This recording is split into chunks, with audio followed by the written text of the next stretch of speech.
Hey there, and welcome to Crime for Sleep. I know you're having trouble falling asleep, so let me keep you company with true crime stories from around the world. Before we dive in, I'm curious, where did you first hear this one?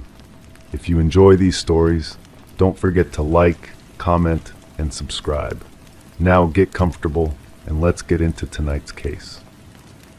Crime 1: torn envelopes, stained paper, desperate handwriting, dozens of letters hidden behind the plaster. Some were addressed to missing people.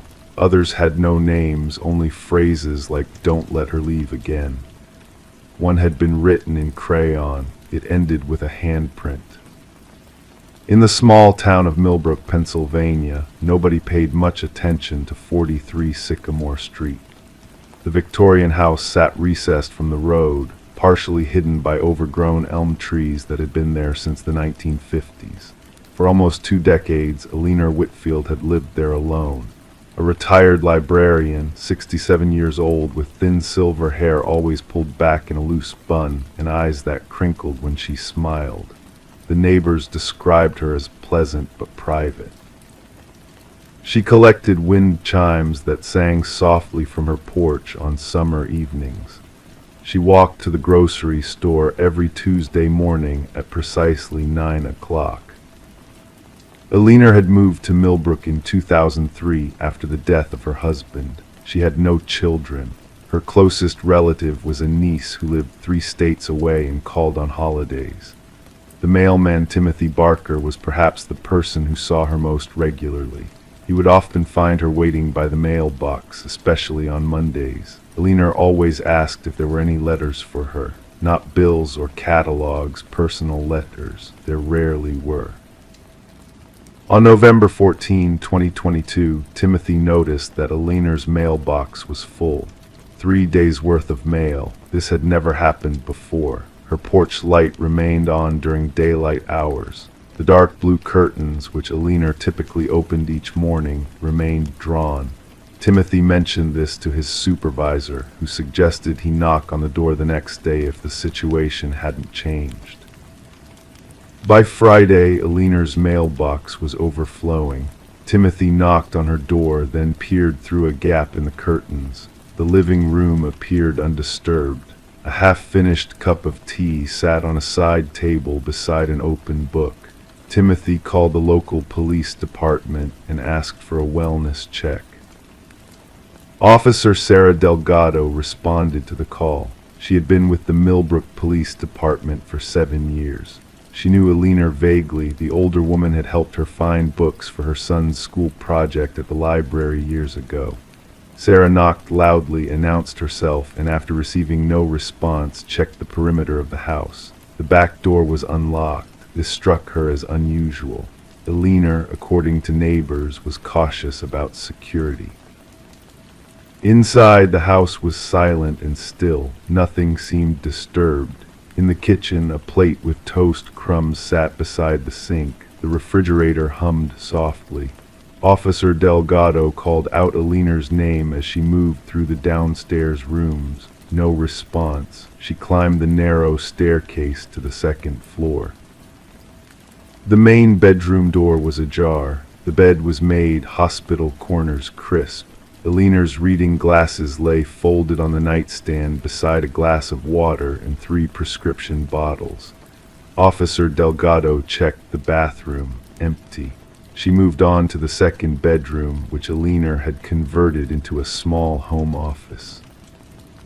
This room was different. While the rest of the house had been meticulously maintained, the office looked like it had been searched. Books were pulled from shelves, desk drawers hung open, papers were scattered across the floor, and on the far wall something had caught Officer Delgado's attention, a section of wallpaper that had been partially torn away, revealing the plaster beneath, and protruding from the wall itself, the corner of an envelope. When the forensics team arrived, they discovered that sections of the wall had been hollowed out behind the wallpaper. Inside these cavities were dozens of letters, some dating back decades. Some were crumpled, others neatly folded. Many had never been opened. They were addressed to different names, none of them Eleanor Whitfield. There were letters to Catherine Mercer, Daniel Halloway, Evelyn Wright, and other names the police didn't recognize. Most disturbing was the small crawlspace access through the back of the office closet. Inside, they found a child's wooden desk, a box of crayons, and hundreds more letters, many written in a child's handwriting. One wall of the crawlspace was covered with Polaroid photographs of different houses. Each photo had a date written beneath it, the most recent being just 2 weeks earlier. Detective Marcus Reynolds took lead on the case. At 43, he had seen his share of disturbing crime scenes, but something about 43 Sycamore Street made the hair on the back of his neck stand up. The initial assumption that Alina was missing and possibly in danger was quickly complicated by what they were finding in her home. Reynolds ordered officers to search the entire property, including the small cellar and the detached garage. Alina's car, a beige 2005 Toyota Camry, was in the garage. Her purse was found on a hook by the front door, containing her wallet, ID, and $63 in cash. The only thing apparently missing was Alina herself. Detective Reynolds began the process of reading through the letters. Some were mundane, discussions about the weather, complaints about neighbors, or reflections on books. Others were deeply unsettling. One letter, written in shaky handwriting, read, "I know what you did with the garden. I counted the spaces. 9 is too many." The postmarks on the envelopes that had them spanned 30 years, from cities across the United States. Several of the most recent letters had been addressed to Charlotte Devereaux at 43 Sycamore Street, but according to property records, no one by that name had ever owned the house. As investigators dug deeper, they discovered that Alina Whitfield's background wasn't as straightforward as it initially seemed. There were gaps in her employment history. The library in Denver, where she claimed to have worked for 12 years, had no record of her. The husband whose death supposedly brought her to Millbrook, a man named Thomas Whitfield, could not be verified in any death records in the country. On the third day of the investigation, while carefully removing another section of wall, a technician made a discovery that changed everything. Behind the plaster, wrapped in plastic, was a small leather-bound diary. The name embossed on the cover wasn't Alina's. It belonged to Judith Kendall, a 24-year-old woman who had disappeared from her Baltimore apartment in 1985. The diary's final entry was dated April 17, 1985. "He's been watching the apartment again. I saw him yesterday, standing beneath the oak tree. When I approached the window, he smiled and waved like we were old friends. I'm going to confront him tomorrow. This has to stop." Detective Reynolds immediately requested information on Judith Kendall's disappearance. The case had gone cold after a few months. No body had ever been found. The prime suspect briefly had been her former psychology professor, but he had an alibi for the night she vanished. The case file included a photograph of Judith, a young woman with dark hair and intense eyes. She looked nothing like Alina Whitfield. As police expanded their search, they began contacting authorities in areas connected to the addresses on the letters. 6 of the names matched cold missing persons cases from various states. The oldest dated back to 1979. The most recent was from 2001. None had been solved. On day 5 of the investigation, the forensics team found something in the cellar. Behind a false wall, accessible only by removing several precisely placed bricks, was a small metal box. Inside was a collection of driver's licenses, all belonging to women. Among them was an expired license for a woman named Alina Richmond, whose photograph matched the Alina Whitfield that Millbrook knew. But there were 11 other IDs, each with different names but with photos that bore striking similarities. Women with thin features, silver gray hair, and the same distant smile. The search for Alina now extended nationwide. Her fingerprints matched none in any criminal database. Her DNA, collected from hairbrushes and toothbrushes in the house, yielded no matches to any known missing persons. A break came when Timothy Barker, the mailman, remembered something unusual. 2 weeks before Alina's disappearance, he had delivered a letter with a Louisiana postmark. Alina had been visibly shaken when she received it. She had asked Timothy if he had seen anyone unusual around her house. At the time, he'd thought she was just being a nervous older woman. Now, he wondered if that letter had triggered something.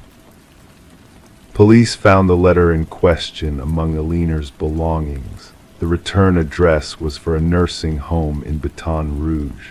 The letter inside was brief. I remember you from Stillwater. I know what happened to Caroline. I'm dying now, and I want to make peace. I'll be telling the truth to whoever will listen. It was signed simply Martha. Detective Reynolds and Officer Delgado flew to Baton Rouge, only to discover that Martha Lessing, a 91-year-old resident of Sunshine Pines Nursing Home, had died 3 days after sending the letter. The nursing home staff recalled that in her final days, Martha had become increasingly agitated, insisting that she needed to confess something about her time working as a nurse at Stillwater Psychiatric Hospital in the 1970s. Stillwater had been closed in 1982 following allegations of patient abuse and unethical experimental treatments. Most of its records had been destroyed in a fire shortly before its closure, but Martha had kept some documents, notes on certain patients she had felt particular concern for. Among these was a file on a patient named Caroline Fletcher, admitted at age 9 for violent tendencies and pathological lying.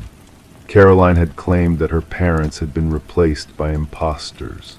After 3 years of treatment, including experimental therapy designed to rebuild her sense of reality, Caroline was reported to have made a full recovery. She was released into foster care at age 12. There were no further records of what happened to Caroline Fletcher after her release. The last note in Martha's personal files simply read, "God forgive me for what we did to that child." As the investigation continued into its second week, the question remained, who was Alina Whitfield? Was she Caroline Fletcher? Or was she connected to the disappearances of Judith Kendall and the others whose names appeared in the letters? The house on Sycamore Street remained empty as winter deepened. Neighbors left flowers on the porch. Local news covered the mystery briefly, but with no new developments, interest waned. Detective Reynolds refused to let the case go cold. He kept returning to the letters, convinced that somewhere in those desperate messages was the key to understanding what had happened. In January 2023, nearly 2 months after Alina's disappearance, a woman checked into a small hotel in Cornwall, Connecticut, using the name Charlotte Devereaux. The hotel clerk later recalled that she was elderly, soft-spoken, and paid in cash. She stayed for 1 night, then vanished. When housekeeping entered the room the next day, they found the walls covered with writing, names, dates, and addresses, including 43 Sycamore Street, Millbrook, Pennsylvania. By the time local police alerted Detective Reynolds, the woman was long gone. Security cameras showed her leaving the hotel before dawn, carrying a single suitcase. She left behind only one item, a child's crayon drawing of a house with many rooms, and in each room a different person, all with the same face. To this day, the true identity of Alina Whitfield remains unknown. The letters continue to be analyzed by the FBI's Behavioral Analysis Unit. Some investigators believe Alina herself was responsible for the disappearances connected to the names in the letters. Others theorize that she was Caroline Fletcher, a victim who somehow escaped from whatever trauma lay in her past, only to be haunted by it decades later. The walls of 43 Sycamore Street have been repaired, the letters removed and preserved as evidence. The house remains unsold. Locals say that on quiet nights they can hear the wind chimes still hanging from the porch, singing their lonely melody to an audience of empty rooms. And somewhere perhaps an elderly woman writes another letter to another name, continuing a conversation that only she understands, a conversation that began long ago in the halls of Stillwater, where a little girl named Caroline learned that reality is fragile, and identities can be borrowed like books from a library, kept for a while, and then exchanged for new ones when the story grows too familiar or too dangerous to continue. The case of the letters in the walls remains officially open. Crime 2, it clicked when they changed the sheets. Cut open, the mattress revealed a voice recorder duct taped to the springs. The recording looped a soft whisper, "It wasn't my turn." A second voice replied, "You took hers." In the quiet suburban community of Millfield, Ohio, the Harmon family had always been considered the picture of normalcy. Michael and Elaine Harmon lived in a pale yellow craftsman-style home with their 5-year-old daughter, Lily. Michael worked as an accountant at a local firm, while Elaine ran a small online business selling handmade jewelry from their converted garage. Neighbors described them as polite but private, the kind of people who waved from across the street but rarely engaged in lengthy conversations. Lily Harmon had been born after years of fertility struggles. Friends noted how protective both parents were of their only child, perhaps understandably so. Lily attended Millfield Elementary School, where her kindergarten teacher, Ms. Dawson, described her as unusually reserved but exceptionally bright. The child had an affinity for drawing, creating intricate pictures of houses and families that demonstrated skill beyond her years.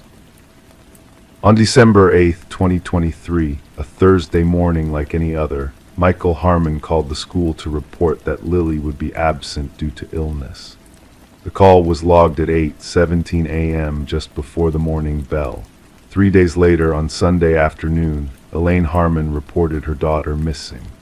According to the police report, she claimed to have returned from a weekend visit to her sister in Cincinnati to discover both her husband and daughter gone. Detective Sandra Reeves was assigned to the case. When she arrived at the Harmon residence that evening, she noted that the house was immaculately clean. Almost too clean, she would later write in her report. The kind of clean that suggests preparation rather than habitation. The child's room was particularly pristine, bed made with hospital corners, toys arranged with mathematical precision on white shelving units. When questioned about the 3-day gap between Lily's absence from school and the missing persons report, Elaine's story began to shift.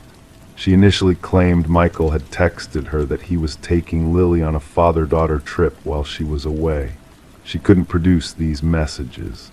Later, she admitted they'd had an argument before she left, and she turned off her phone for much of the weekend to clear her head. The investigation revealed that Elaine's sister in Cincinnati had not seen her that weekend. Credit card records showed Elaine had checked into a roadside motel in Dayton, approximately 50 miles from Millfield, where she had stayed for 2 nights alone. Meanwhile, Michael Harmon couldn't be located. His car remained in the garage. His wallet, keys, and phone were found in the master bedroom.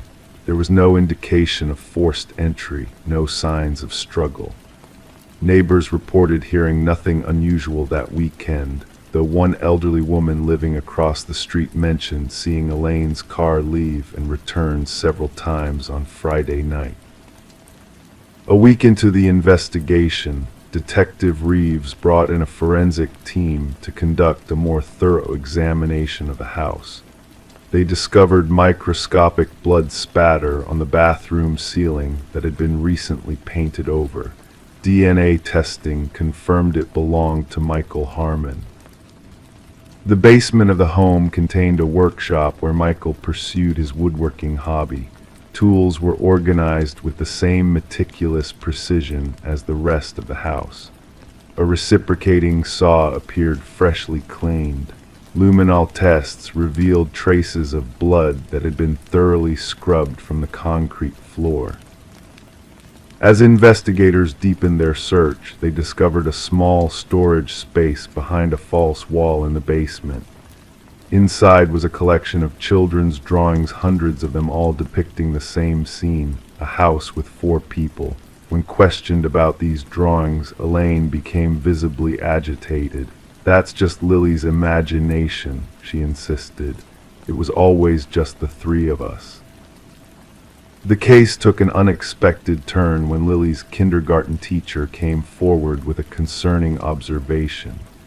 "Lily once told me she had a sister named Rose who lived in her closet," Ms. Dawson explained. "I assumed it was an imaginary friend. Most children have them." But she spoke about Rose with such conviction, describing her as the quiet one who doesn't eat anymore. When detectives returned to the Harmon household to search the girl's closet, they found nothing unusual at first glance. But upon removing the baseboards, they discovered a child-sized handprint pressed into the drywall. Further investigation revealed the closet shared a wall with a small space under the stairs, a space that had been recently resealed and painted.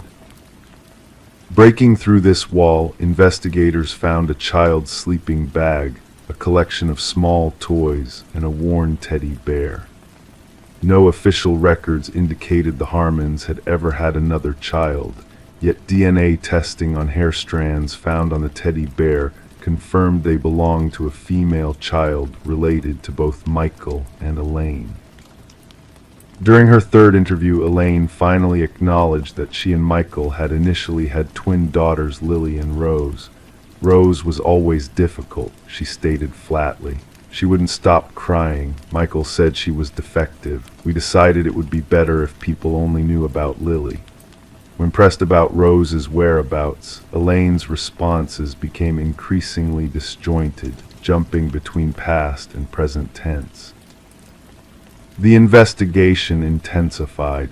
County records revealed that the Harmons had indeed registered the birth of twin girls 6 years earlier, but subsequent documentation only ever referenced Lily. No death certificate existed for Rose. No school had her enrolled. It was as if the second child had simply been erased.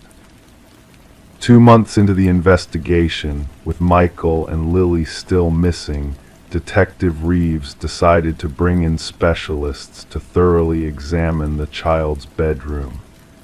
It was during this examination that they made the discovery that would break the case wide open. When they removed the sheets from Lily's bed, an investigator noticed something unusual about the mattress, a small, barely perceptible seam where it shouldn't be. Cutting it open, they found a voice recorder duct taped to the springs inside. The device contained a single audio file, 2 voices, both sounding like children, whispering in an eerie exchange. "It wasn't my turn. You took hers."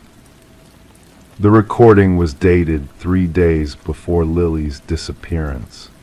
Audio experts confirmed the voices belonged to 2 different children of approximately the same age.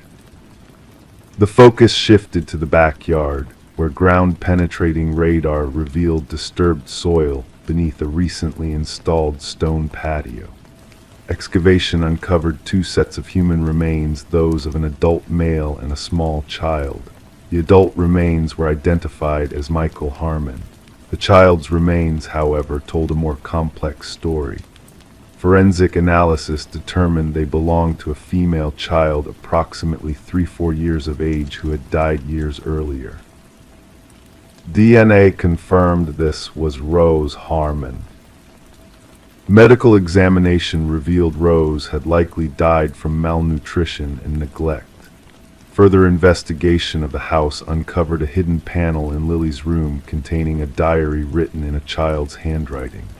The entries, simple but haunting, painted a picture of a young girl aware of her sister's existence and death, writing about Rose who lives in the walls now, and how Daddy says not to talk about her or Mommy gets scary. When confronted with this evidence, Elaine Harmon collapsed into a state of catatonic unresponsiveness. She was remanded to a psychiatric facility for evaluation, where she remains today, largely nonverbal except for occasional periods where she speaks to both her girls. As for Lily Harmon, despite extensive searches across multiple states, no trace of the 5-year-old has ever been found.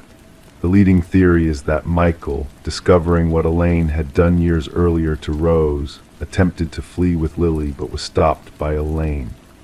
What happened next remains unclear, though investigators believe Lily may have escaped during the confrontation between her parents. The voice recorder in the mattress remains perhaps the most disturbing piece of evidence. Investigators never determined if the voices belonged to Lily and a friend, if Elaine had planted the recording as part of an elaborate deception, or if something more inexplicable was at play. To this day, residents of Millfield report occasional sightings of a young girl matching Lily's description, always at a distance, never verified. Some claim to hear children's whispers in the abandoned Harmon house, which remains unsold, gathering dust behind a chain-link fence. The most commonly reported phrase, according to local lore, is a soft, persistent question: "Is it my turn now?" The Harmon case remains officially open, with Lily Harmon still listed as a missing person. Detective Reeves, now retired, keeps a photo of both Harmon twins on her desk at home, the only existing picture of the two together, recovered from Michael's hidden safety deposit box. "Some cases you solve," Reeves told a local reporter on the 5th anniversary of the disappearance, "and some cases solve you. You realize there are darknesses in ordinary homes that no amount of polish can cover up. And sometimes the walls remember what humans choose to forget." Crime 3, deep, jagged gouges tore across the top slats 7 feet up. Between the boards, tufts of dark hair were caught in splinters. On the ground, a child's nightgown lay folded with a rock inside. Written in marker on the collar, "She comes through trees." In the small town of Pinewood Creek, Pennsylvania, things like this didn't happen. Not in neighborhoods where people still left doors unlocked at night and children played outside until streetlights flickered on. Yet there they were, those scratches on the mayor's fence, discovered on a crisp October morning in 2019, when 8-year-old Emma Mayers didn't come down for breakfast. Emma had always been a routine-oriented child. Born to Diane and Robert Mayers when they were both 37, she was their miracle after years of trying. Emma had her mother's chestnut hair and her father's serious blue eyes. She was the kind of child who color-coded her school folders and placed her shoes perfectly parallel beside her bed each night.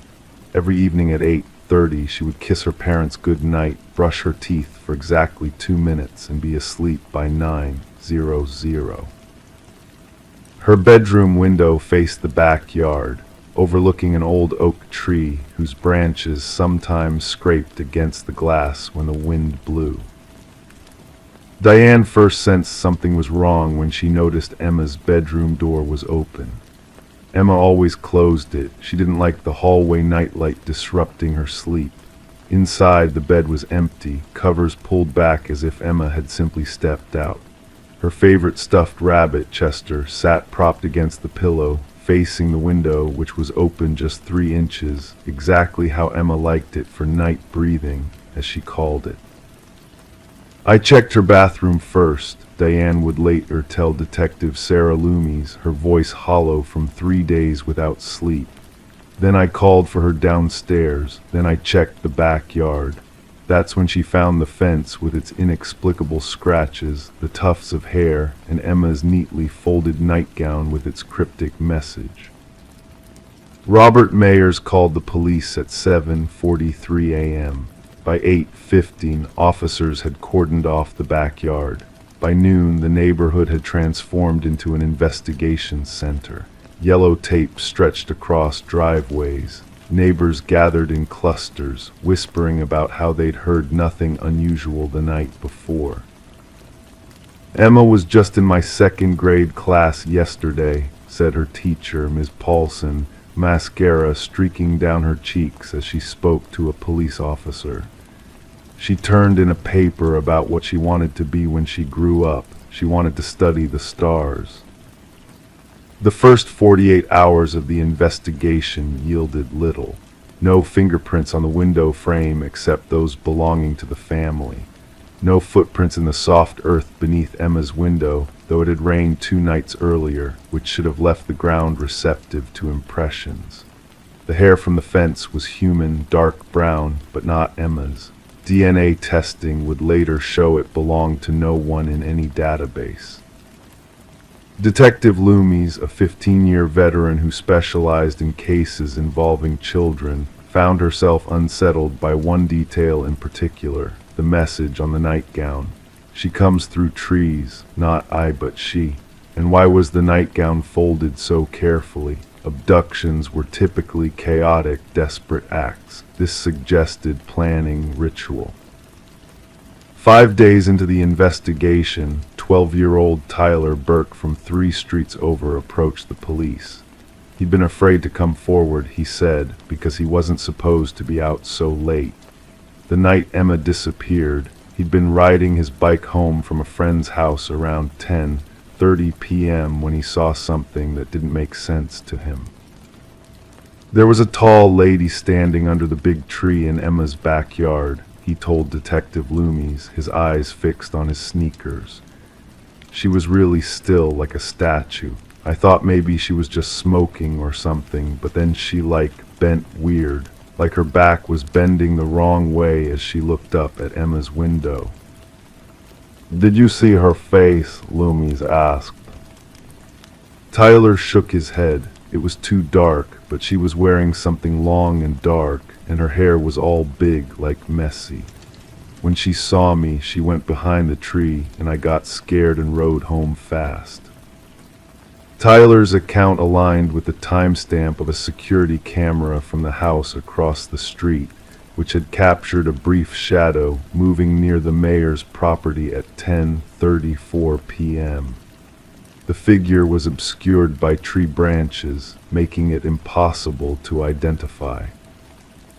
The case took an even stranger turn when Robert Mayers made a startling admission during his 3rd interview. Initially, he'd told police he'd been home all evening with his wife. Now, looking exhausted and guilty, he revealed that he'd actually gone out around 9:15 p.m. to meet his brother at a bar downtown. They'd had an argument over family property, and Robert hadn't wanted to worry Diane with the details. "I came home around midnight," he said, his voice barely audible. "I checked on Emma like I always do. She was asleep, or at least there was a shape under her covers. I just assumed." His voice broke. "I didn't pull back the blanket. I didn't want to wake her." This revelation changed the timeline completely. Between 9:15 p.m. and midnight, Emma had been alone with her mother, or so they thought. When confronted with her husband's revised statement, Diane seemed genuinely shocked. "I was working in my home office until about 11, she explained. "I had headphones on, listening to music while I finished some reports. I never heard Robert leave. I thought he was watching TV downstairs." She paused, horror dawning on her face. "You mean we were both gone? No one was listening for Emma?" The investigation expanded to include the family's histories. Diane's first husband had died under somewhat mysterious circumstances. Carbon monoxide poisoning in their garage ruled accidental. Robert had a sister who had been institutionalized for severe schizophrenia when she was 19. She'd escaped once years ago and had been found trying to rescue a child from a playground, believing the child was in danger from people who weren't really people. Robert's sister, Margaret Mayers, now 46, had been released from psychiatric care 2 months before Emma's disappearance. Her current whereabouts were unknown. Her last known address was a halfway house 90 miles from Pinewood Creek. 2 weeks after Emma vanished, a breakthrough came from an unexpected source. Karen Withers, who lived half a mile from the Mayers in a house that bordered the woods, reported finding items in her tool shed. A child's sock, a hairbrush with long dark hair tangled in it, and a sheet of paper with childlike drawings of trees with faces. "I don't go in that shed much," Karen explained, nervously twisting her wedding ring. "It's my husband's domain. He's been away on business for 3 weeks. I only went in because I needed the garden shears." Police searched the wooded area between the Withers property and the Mayers neighborhood. 300 yards into the trees, they found a small clearing where the ground had been disturbed. Buried beneath 6 inches of soil was Emma's other sock, matching the one found in the shed. Ground-penetrating radar revealed no body in the area, but cadaver dogs showed interest in a trail leading deeper into the forest. The trail eventually connected to a service road that, in turn, led to Highway 43. 17 days after Emma's disappearance, security footage from a gas station 50 miles away captured a tall woman with wild, dark hair purchasing a child's coloring book, apple juice, and Band-Aids. Behind her, partially visible, was a small figure in an oversized coat, head down. The image was grainy, but the child's profile resembled Emma's. By the time police reached the gas station, the pair was long gone. The attendant remembered them vaguely. The woman had paid in cash and spoken very little. The kid seemed tired but not scared, he recalled. Called the woman Auntie Meg when asking for the juice. Margaret Mayer's Meg to family became the prime suspect. Her psychiatric records revealed a fixation on saving children from the hollow people, whom she believed wore human faces but weren't human underneath. In her delusions, these entities specifically targeted quiet, orderly children who could see the truth. The case broke open when a Montana state trooper pulled over a blue sedan with Pennsylvania plates for a broken tail light. The driver, Margaret Mayers, seemed disoriented but cooperative. In the back seat, wrapped in blankets and sleeping, was Emma Mayers, alive and seemingly unharmed. Emma had been missing for 29 days. The psychological evaluation of both Emma and Margaret revealed a complex situation. Margaret genuinely believed she had rescued her niece from danger. Emma, surprisingly, showed no signs of trauma or fear toward her aunt. Instead, she spoke of their adventure with a mixture of confusion and wonder. "Auntie Meg said the scratchy lady was coming through my tree," Emma explained to the child psychologist assigned to her case. "She said my parents couldn't see the scratchy lady because they were grown-ups. Only I could see her, but I was asleep when Auntie Meg came to save me." When asked about the nightgown left in the yard, Margaret became agitated. "Had to give her something," she muttered. "They always take something in exchange, a life for a life, but not Emma's life, not that, never that." Emma eventually returned home to her parents, though the family relocated to another state shortly afterward. Margaret Mayers was committed to a secure psychiatric facility, where she remains today, still insisting she saved her niece from something inhuman that came through the trees. The hair found on the fence was eventually matched to Margaret's. The scratches, investigators concluded, were likely made with a garden tool found in the Withers shed. But one detail remains unexplained to this day. When Emma was finally interviewed alone, months after her return, She described waking up the night she disappeared to see a strange woman standing outside her window. She was very tall, Emma said, and her fingers were too long. She smiled at me through the glass, but her smile went up too high on her face. That's when Auntie Meg came in and told me we had to leave right away. When asked if this was something her aunt had told her to say, Emma looked confused. No, she said, Auntie Meg never saw her, only I did. Then after a pause, sometimes I still see her standing in the trees, but she can't get me now. Auntie Meg taught me the words to keep her away. The case of Emma Mayers was officially closed as a family abduction motivated by mental illness. But in Pinewood Creek, parents began checking their children's windows twice before bed, and somehow, without any formal announcement, all the families with young children moved away from homes that bordered the woods within a year of Emma's return.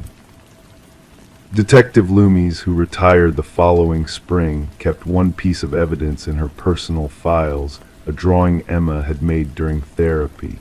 It showed a tall, thin figure standing beside a tree. Its arms were too long, its fingers like branches. Emma had written across the bottom in careful letters, "She's still looking for someone to take my place." Crime 4, from inside it showed a backyard, but that room was at the front of the house. When opened, there was no breeze, just silence. Beneath the frame, someone had scratched a message into the wood, "Don't wave back." The Porter family moved into the colonial-style home on Sycamore Lane in March of 2018.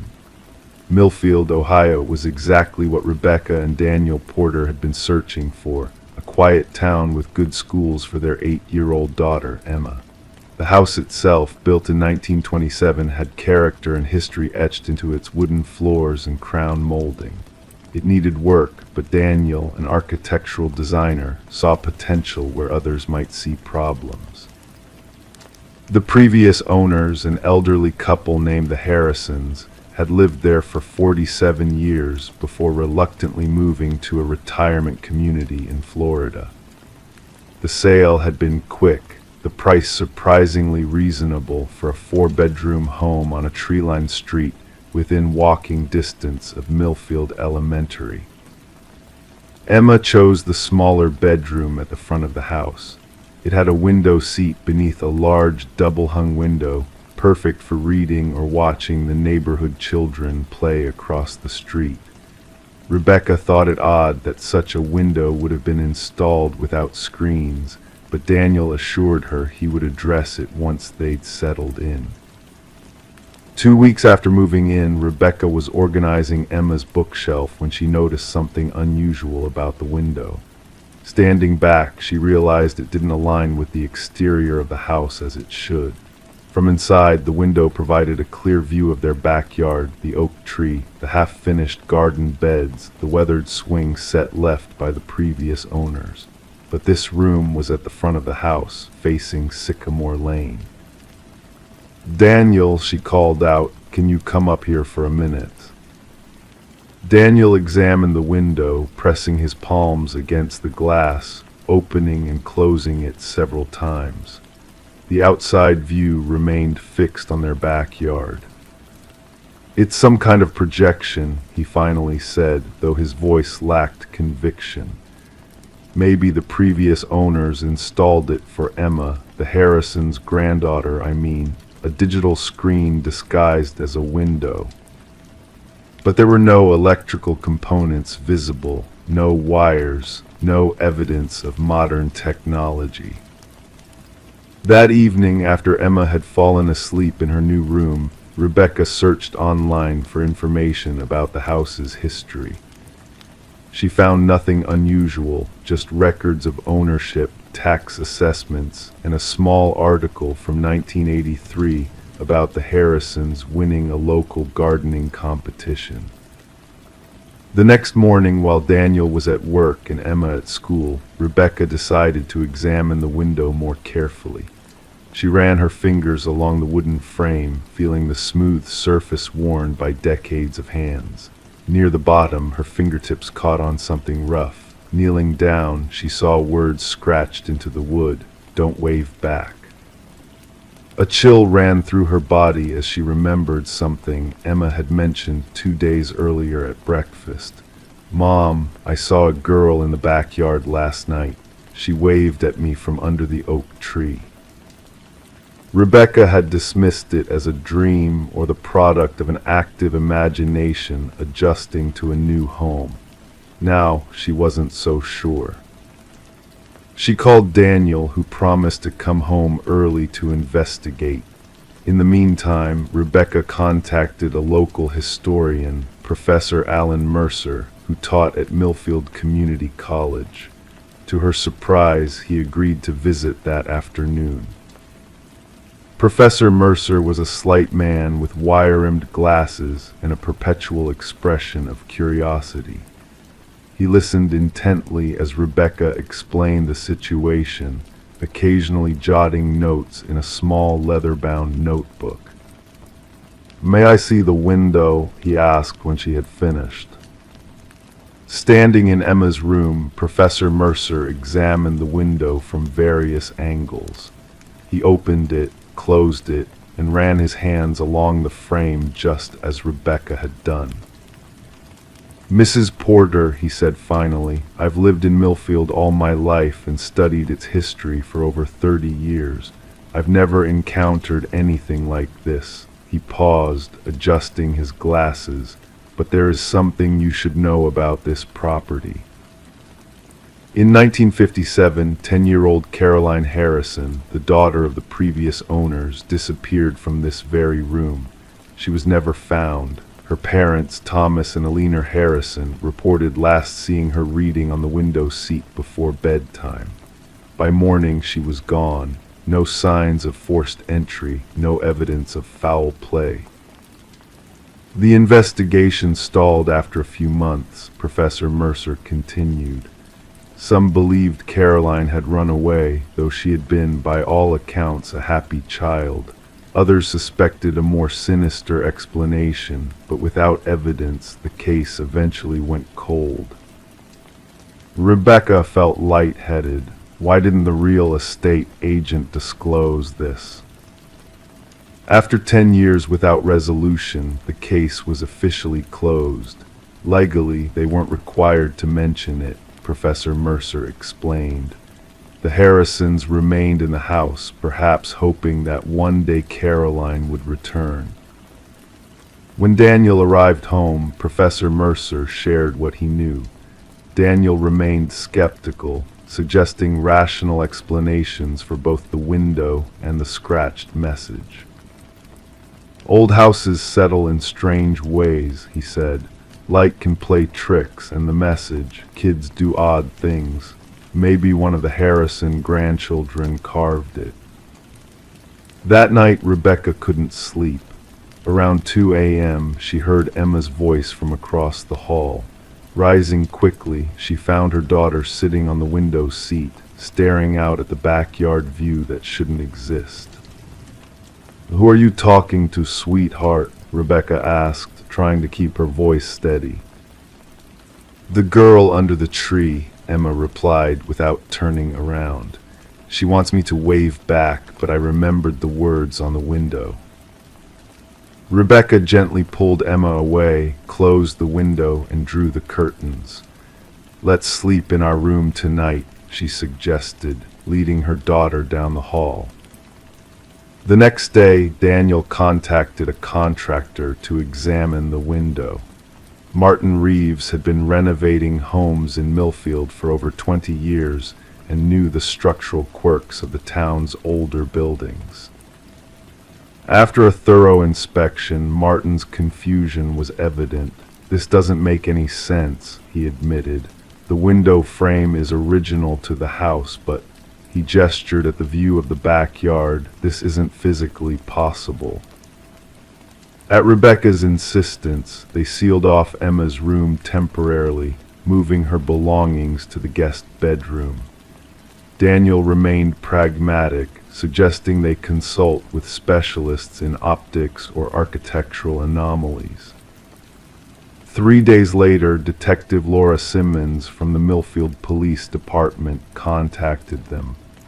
Professor Mercer had mentioned their situation, connecting it to Caroline Harrison's unsolved disappearance. "We never officially closed that case," Detective Simmons explained over coffee in their kitchen. "Every few years, someone reviews the file, but we've never had new leads."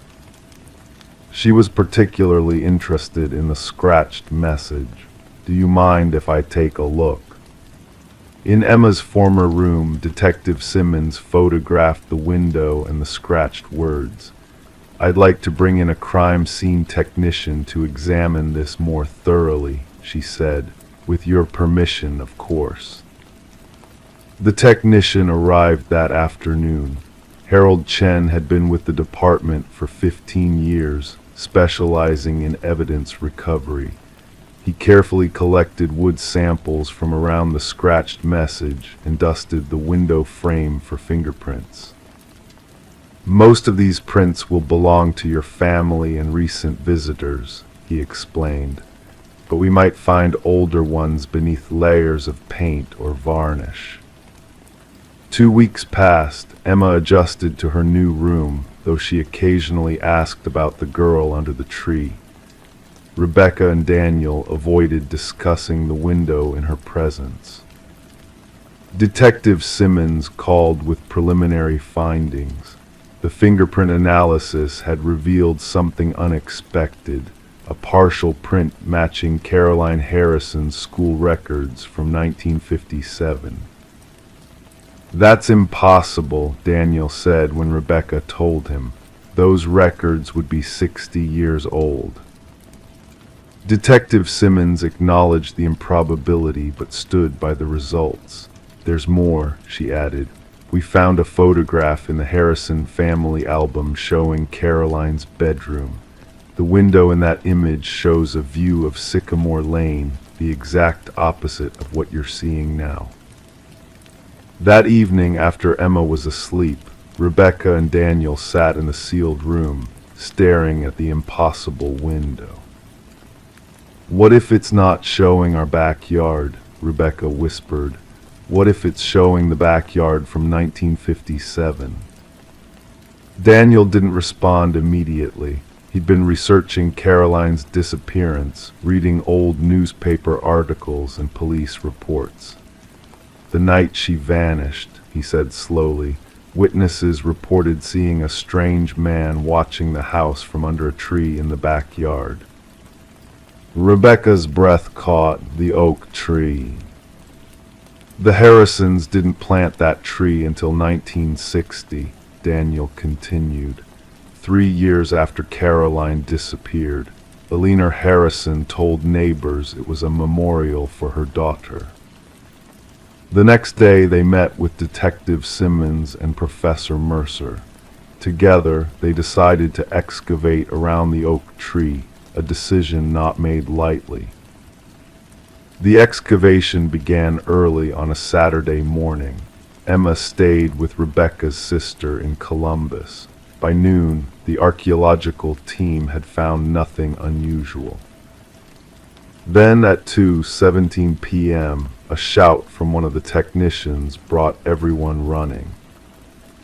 6 feet beneath the oak's roots, they found human remains, small bones consistent with a child of about 10 years. Alongside them was a small silver locket with the initials CH engraved on its surface. Forensic analysis would later confirm the remains belonged to Caroline Harrison. She had suffered blunt force trauma to the skull. The case, cold for 60 years, was suddenly active again. 2 months later, using DNA evidence preserved in the soil and modern genealogical databases, investigators identified Caroline's killer, Thomas Harrison, her own father. He had died in Florida just 3 months before the Porters moved in. The window in Emma's room was replaced. The view now correctly showed Sycamore Lane. The scratched message remained, preserved beneath a layer of clear varnish, a warning from a child reaching across decades. The Porters stayed in the house on Sycamore Lane. Rebecca sometimes thought she could see a small figure beneath the oak tree, but she never waved. Some mysteries, even when solved, leave questions that linger in the spaces between what we know and what we can never understand. In Millfield, Ohio, those questions gather in the shadow of an oak tree, planted as both monument and concealment, and in the memory of a window that faced the wrong direction. Crime 5, porcelain white, carefully molded except for the mouth. Human teeth had been glued into the gums, some with fillings. Tucked inside the mask was a list of names and a dried petal. One name had been circled in red, her twin. Rebecca and Rachel Gardner were born 17 minutes apart on a snowy December morning in 1985 in the small town of Pine Haven, Connecticut. Their mother, Alina, often remarked how different they were despite sharing identical DNA. Rebecca was the planner, the responsible one who kept her room immaculate and finished homework days before it was due.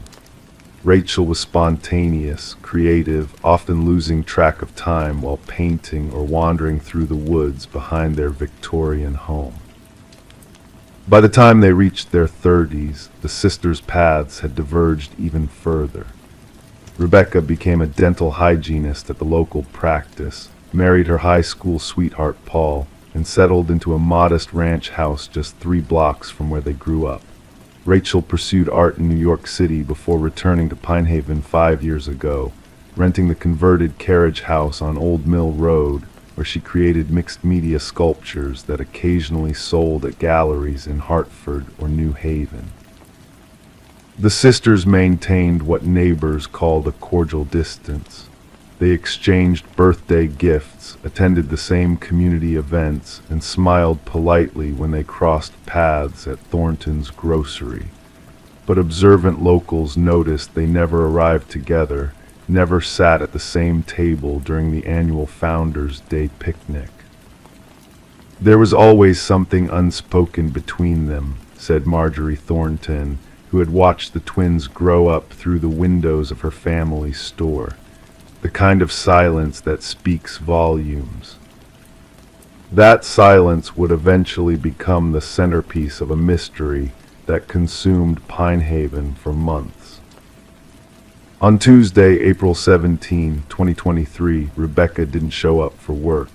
Dr. Larson's receptionist called her home when she was 20 minutes late, unprecedented for Rebecca. Paul, who worked night shifts at the power plant, had already left for bed after his 6 a.m. return home. He didn't check his phone until he woke at 3:45 p.m. to 3 increasingly concerned messages from the dental office.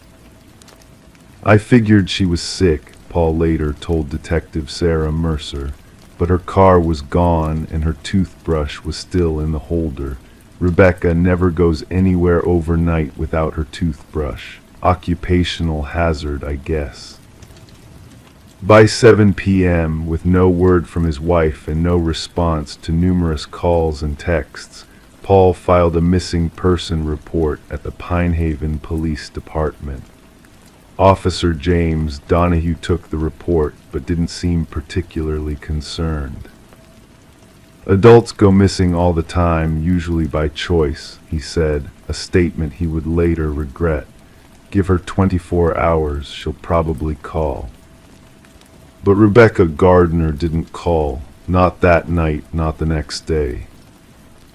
When investigators finally entered the Gardner home on April 19th, nothing seemed disturbed. Rebecca's purse still sat on the kitchen counter, containing her wallet with $43 in cash and all her credit cards. Her phone, however, was missing.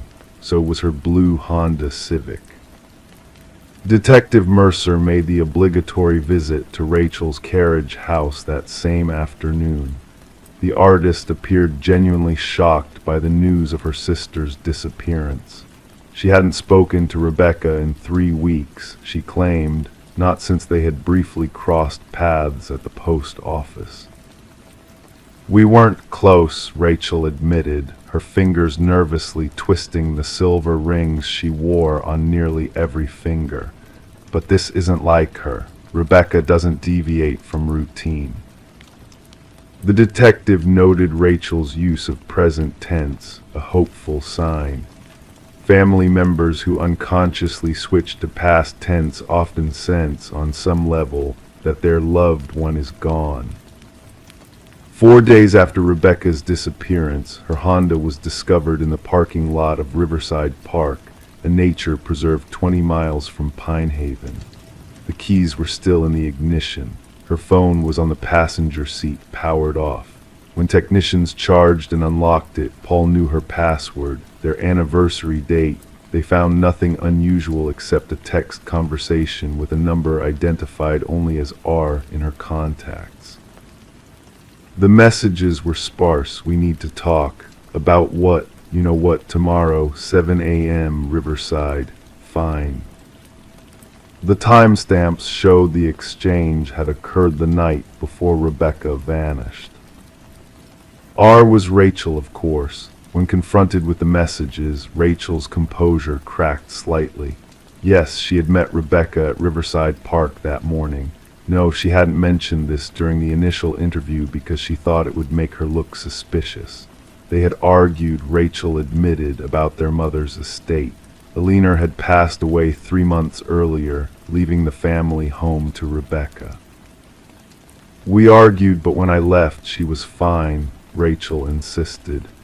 She was sitting on that bench near the river, making notes in her planner. She was alive. The search of Riverside Park yielded nothing, no planner, no signs of struggle, no witnesses who remembered seeing either twin. April moved into May, and the case stalled. Paul appeared on local news programs, pleading for information. Rachel created a social media campaign with original artwork featuring her sister's face. On June 7th, 7 weeks after Rebecca's disappearance, Paul finally gathered the strength to clean out her closet. That's when he found the box, pushed far into the corner behind winter boots Rebecca wouldn't need until December. Inside was the mask, porcelain white, carefully crafted, with human teeth fixed into the gum line. Police later confirmed the teeth matched dental records from patients at Dr. Larson's practice, all of whom had extractions performed while Rebecca assisted. A disturbing discovery became even more chilling when investigators found the folded paper tucked inside the mask's hollow interior. A list of 7 names written in Rebecca's neat handwriting. 6 had been neatly crossed out. The 7th, circled in red ink, her twin. When detectives returned to Rachel's carriage house with a search warrant, they found her studio in disarray. Half-finished sculptures littered every surface, human forms with distorted features that Detective Mercer described as deeply unsettling. Rachel was gone, but she had left something behind, a journal containing detailed entries about what she called the replacement project. The final entry, dated April 16th, "Tomorrow it ends, the last replacement, then I'll finally be both of us." As investigators pieced together the fragments of evidence, a disturbing theory emerged. The 6 crossed-out names on Rebecca's list corresponded to missing persons cases spanning 3 states over 7 years. None had been solved. Each person had disappeared without trace. Each had some connection, however tenuous, to the Gardner twins. Forensic technicians found microscopic traces of blood in Rebecca's closet, in her car, and throughout Rachel's studio. DNA testing confirmed it belonged to 3 different individuals, including Rebecca. The other 2 matched DNA collected from family members of people on the list. Rachel's journal suggested a delusional belief that she could absorb the identity of others by creating art from parts of them. The masks police now believed there were multiple were only part of her collection. But despite extensive searches of both properties and the surrounding woods, Rebecca's body was never found. 8 months after the investigation began, hikers in the White Mountains of New Hampshire came across a remote cabin. Inside, they found a woman living alone who identified herself as Rebecca Gardner. She had Rebecca's dental records, Rebecca's fingerprints, Rebecca's DNA. She knew intimate details about Rebecca's life, could describe her childhood home down to the crack in the ceiling above her bed, shaped like a question mark. But her behavioral patterns, writing style, and psychological evaluations all pointed to one conclusion. This was Rachel, somehow transformed.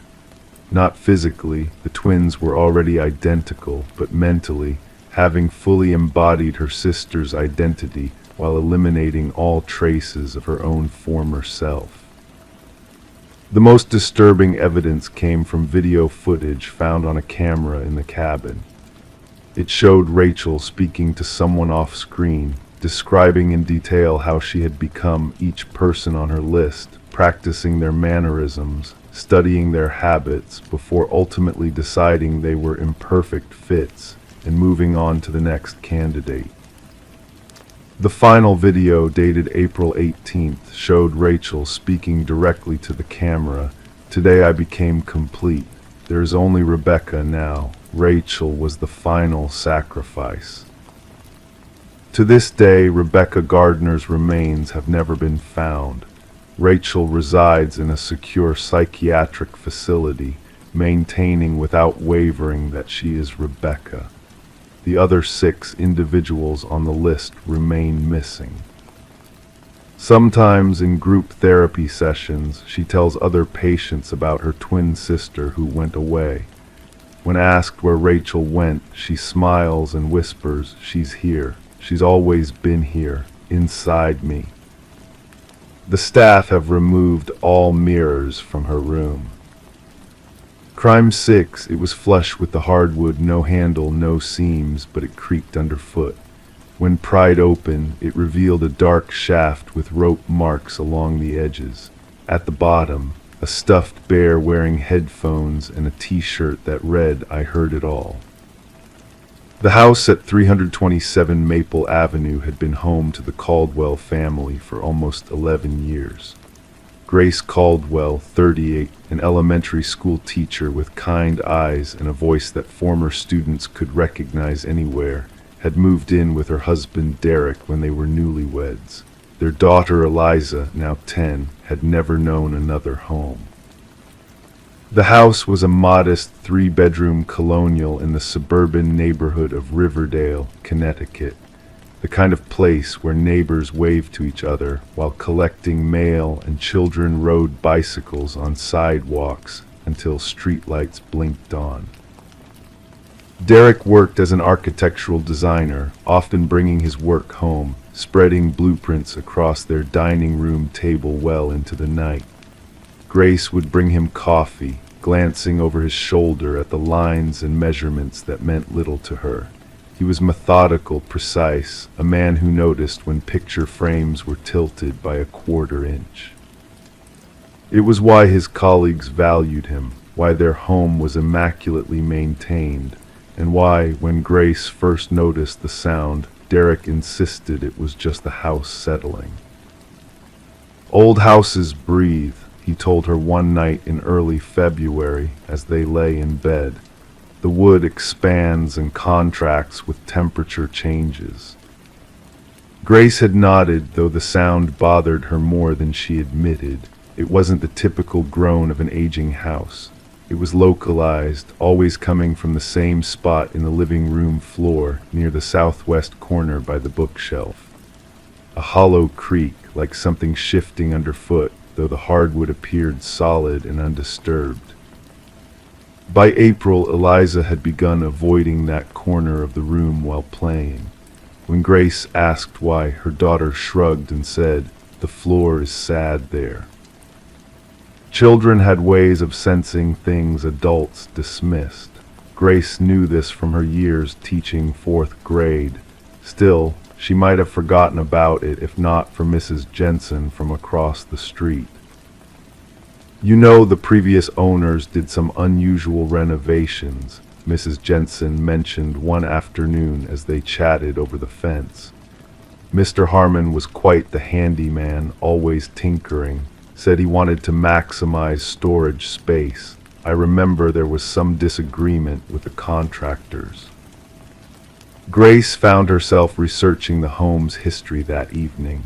The Harmons had lived there for 22 years before retiring to Florida. Before them, the property records showed several short-term owners, none staying longer than 3 years, unusual for such a desirable neighborhood. The following weekend, while Derek took Eliza to her soccer practice, Grace knelt on the living room floor, running her fingers along the hardwood planks where the sound originated. The wood appeared identical to the surrounding floor, same honey-colored oak, same finish. But when she pressed firmly, she felt a slight give, almost imperceptible. She tapped the area and the sound returned hollow, different from the rest of the floor. Something wasn't right. Grace called her brother Michael, who worked in construction. He arrived that afternoon with tools and skepticism. Old houses have their quirks, he echoed Derek's sentiment, but agreed to investigate. He tapped methodically across the floor, listening for changes in sound, marking spots with painter's tape. After 20 minutes, he outlined a rectangle roughly 3 feet by 4 feet. There's definitely something here, he said, brow furrowed. The subfloor's different in this section. Using a pry bar, Michael carefully lifted one plank, then another. The wood came up with surprising ease, revealing what appeared to be a trapdoor, a simple panel with no handle, designed to blend perfectly with the surrounding floor. This isn't standard construction, Michael said quietly. This was intentionally concealed. They looked at each other, neither willing to voice what they were thinking. With trembling hands, Grace helped him lift the panel. Beneath was darkness, a shaft approximately 8 feet deep, lined with unfinished wooden walls. A crude ladder made of 2x4s was attached to one side. At the bottom lay a small space, perhaps 5 feet square. The air that rose from the opening was stale but not unpleasant. "I'll go down," Michael offered, retrieving a flashlight from his truck.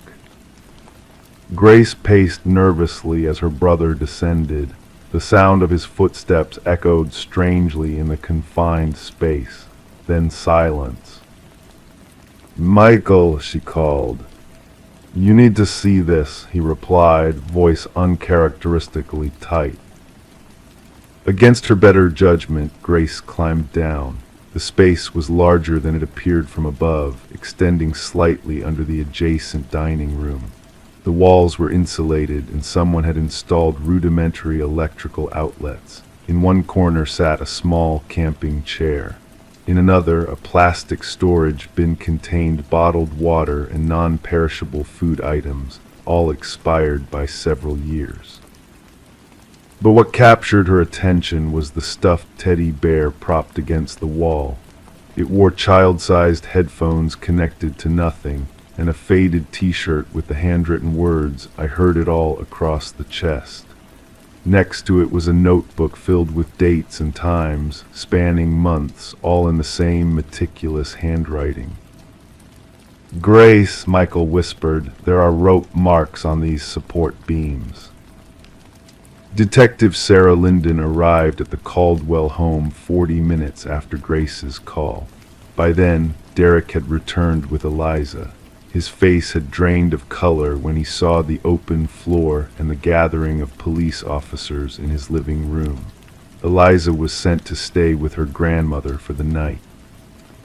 "How long have you lived here?" Detective Linden asked, her voice professional but gentle.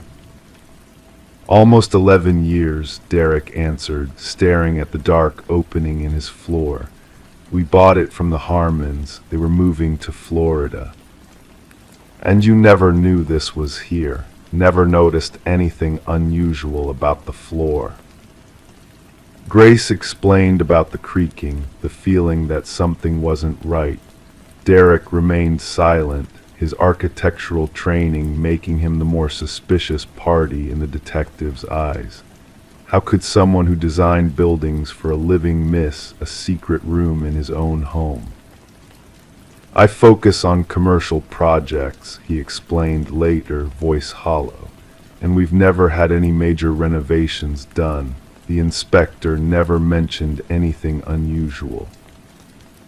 As forensic technicians photographed and collected evidence from the hidden room, Detective Linden conducted background checks on the previous owners. Theodore and Margaret Harmon had indeed moved to Florida, to a retirement community in Naples. No criminal record for either. Theodore had worked as an audio engineer for a local radio station. Margaret had been a kindergarten teacher. The notebook found in the hidden room contained dates and brief notes, conversations overheard, movements tracked. The entries stopped abruptly in October 2012, just months before the Harmons sold the house to the Caldwells. "We need to talk to the Harmons," Detective Linden told her partner. "Something happened here." The investigation took an unexpected turn when detectives discovered that Theodore Harmon had died 3 years earlier from heart failure. Margaret, now living alone, agreed to a phone interview but denied any knowledge of the hidden room. "Ted was always working on the house," she said, "but I don't know anything about a space under the floor. Is this some kind of joke?" Her voice wavered in a way that made the detectives exchange glances. A week later, forensic analysis revealed more troubling details. The rope marks on the beams matched the type of restraints used in kidnappings. Trace evidence of human hair, not matching any member of the Caldwell family, was found in the corner with the camping chair. Most disturbing was what was found inside the teddy bear. A small, outdated digital recording device, its battery long dead. When technicians managed to recover the audio, they found hundreds of hours of household recordings, conversations between Grace and Derek, the sounds of Eliza growing from infant to toddler, phone calls, arguments, moments of intimacy. All recorded without their knowledge, from the time they moved in until approximately 14 months later, when the recordings mysteriously stopped. The final recording was different, a man's voice, breathing heavily, speaking directly into the device. "They don't deserve this house. They don't appreciate what I built. The girl calls my special place the sad corner. She's right, it is sad now, empty. I'm going to take what's mine and leave. They'll never know I was here. They'll never know how close they came." The investigation expanded to include unsolved missing persons cases in the area. 3 cases stood out, young women who had disappeared between 2009 and 2012, all within a 30-mile radius of Riverdale. None had ever been found. Detective Linden showed Grace and Derek photographs of these women.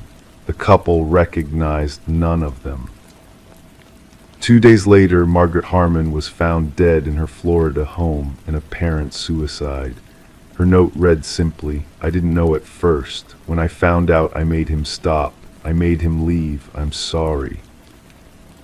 The FBI joined the investigation, focusing on Theodore Harmon's activities during the years before the Caldwells purchased the house. They discovered he had worked as a freelance sound engineer, often traveling to record live events across several states. His travel patterns matched with a dozen unsolved disappearances spanning 15 years. The Caldwell family moved out of the house on Maple Avenue, unable to continue living above what they now understood was a carefully constructed holding cell. The home remained empty, its value plummeting despite the real estate agent's attempts to downplay its history.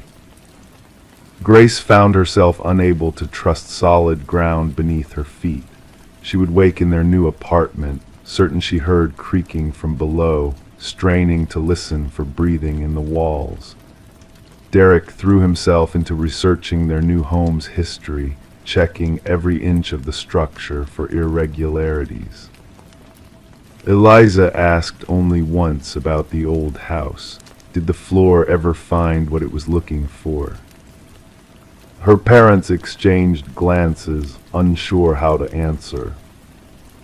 The investigation into Theodore Harmon continues, with authorities in 3 states reviewing cold cases that might connect to his activities. The recording device found in the teddy bear yielded no fingerprints beyond the Harmons and contained no voices of the missing women. Some questions may never be answered. How many victims had been held beneath that floor? Had any survived? What had caused Theodore to abandon his hidden room? And perhaps most troubling, was he still out there, listening, waiting, planning another space where he could hear it all? For the Caldwell family, the uncertainty remains a weight heavier than any floorboard, a reminder that sometimes the greatest threats lie not in what we find, but in what finds us when we aren't looking. Crime 7, every shelf was empty except for a cooler in the corner, sealed with nails, rusted shut. Inside, jars filled with a pale, chunky liquid, each labeled with a name and the word attempt. One jar held only a tooth and a pink ribbon. Detective Marcus Haynes stood motionless in the garage, his expression unchanged. After 23 years on the force in Coldwater, Michigan, he developed the ability to compartmentalize. But this scene in suburban Maple Street made his stomach turn in a way he hadn't felt since his rookie days. The neighbor called it in, Officer Jensen said, breaking the silence. Mrs. Winters said she hadn't seen a leaner Prentice in over 2 weeks, mail piling up, no lights. Then yesterday she noticed the smell. The house belonged to Alina Prentice, 43, an elementary school nurse who had lived in the neighborhood for just under 3 years. Quiet, they said, kept to herself but always smiled and waved. The type of neighbor who wouldn't intrude but would water your plants while you were away if asked. Alina had grown up in Deerfield, 2 counties over. Her childhood photos showed a girl with auburn hair and a hesitant smile who collected butterfly specimens and played clarinet in the school band. Her father had died when she was 11, heart attack while shoveling snow. Her mother remarried when Alina was 15. By all accounts, she was unremarkable, average, invisible in the way that so many people are. After nursing school, she'd worked at 3 different elementary schools before settling at Coldwater Elementary. Principal Dana Forrest described her as efficient and reliable. Children liked her because she kept lollipops in her desk for after vaccinations and bandaging scraped knees. Nothing in Alina's past suggested what Detective Haynes was now seeing in her garage. "We've checked the house," Jensen continued. "No sign of her, car's gone too. The cooler was padlocked. Forensics had to cut it open." Haynes approached the cooler carefully. The smell intensified, a nauseating blend of spoiled dairy and chemical cleaner that clung to his nostrils. The jars were neatly arranged, 12 in total. Each contained varying amounts of a milky substance mixed with what appeared to be flesh and hair. The handwritten labels bore dates spanning back 18 months. Melissa first attempt, failed. Bethany second attempt, closer. Kate third attempt, too thin. The final jar, labeled Sarah 12th attempt, contained only a child's tooth and a pink ribbon. Detective Haynes called in the forensics team for a more thorough examination of the house, starting with the basement. While they worked, he interviewed the neighbors one by one. No one had noticed anything unusual about Alina, though several mentioned she seemed to become more withdrawn in recent months. Mrs. Winters, the elderly neighbor who had called the police, sat in her floral armchair sipping tea as she spoke to Haynes. Alina was such a quiet thing, always bringing me cookies on Sundays, sugar cookies with almond extract, said they were her grandmother's recipe. She paused, her face clouding.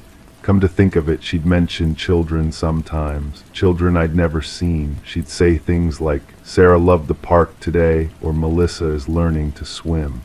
I assumed she meant students from school. Haynes felt a chill run through him. Did she ever bring these children to visit? No, never. I asked once if she had nieces or nephews, and she just smiled and said, they're mine. I thought perhaps she was fostering.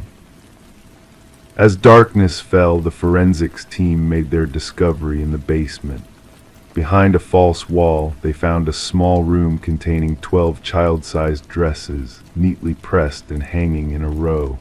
Each matched a name on the jars. On a table sat children's books, toys, and a collection of hair brushes, each with different colored hair still caught in the bristles. By midnight, they had pieced together a preliminary theory. Alina appeared to have been systematically abducting young girls, though no bodies had been found. The prevailing hypothesis was that she was attempting to preserve parts of them in the jars, possibly as keepsakes. The investigation expanded rapidly. Detectives combed through missing persons reports from surrounding counties, focusing on elementary-aged girls who had disappeared over the past 18 months. Disturbingly, they found matches for every name on Alina's jars. Melissa Jenkins, age 8, had vanished while walking home from school in Lakeside. Bethany Collins, age 7, disappeared from a playground in Greenville. Kate Summers, age 9, never arrived at her grandmother's house 3 blocks from her own. And Sarah Miller, age 6, had been missing for just 3 days. She had last been seen leaving Coldwater Elementary, where Alina worked. A traffic camera had captured an image of Sarah walking with a woman whose face was obscured by an umbrella in the light rain. The girl wore a pink ribbon in her hair. As dawn broke, Detective Haynes received a call. Alina's Honda Civic had been located at a motel just outside state lines. By the time local police arrived, the room was empty. They found children's clothing in the trash and bleach residue in the bathtub. The FBI joined the investigation. Alina's photo was distributed nationwide. Her bank records showed regular withdrawals of cash over the past year, suggesting she had been planning her escape. Her internet search history revealed research on remote cabins in the Northwest and techniques for changing one's identity. 3 days later, a forest ranger in northern Minnesota reported an abandoned car matching Alina's vehicle description. Inside the glove compartment, they found a journal. The entries were disturbing, detailed accounts of Alina's attempts to preserve what she called the essence of childhood purity. She wrote about a tragedy from her own childhood, the death of her younger sister in a drowning accident when Alina was 13. A sister their mother had tried to erase from their lives, removing all photos and refusing to speak of her again. The journal's final entry read, "Sarah is perfect. She will stay with me forever now. We're going to the place where Angela and I were happy. Mother can't find us there." Detective Haynes recognized the reference immediately. Alina's childhood records mentioned a family cabin near Lake Superior where they had vacationed before her sister's death. Within hours, a tactical team surrounded the dilapidated structure hidden among dense pine trees. They found Alina sitting on the porch, humming softly to herself. She didn't resist arrest. Inside the cabin, in a small bedroom decorated with faded butterfly stickers, they found Sarah Miller alive. The child was disoriented but physically unharmed, her hair freshly cut short and dyed auburn to match Eleanor's childhood photos. Unlike the other children, Sarah had been spared whatever fate had befallen them.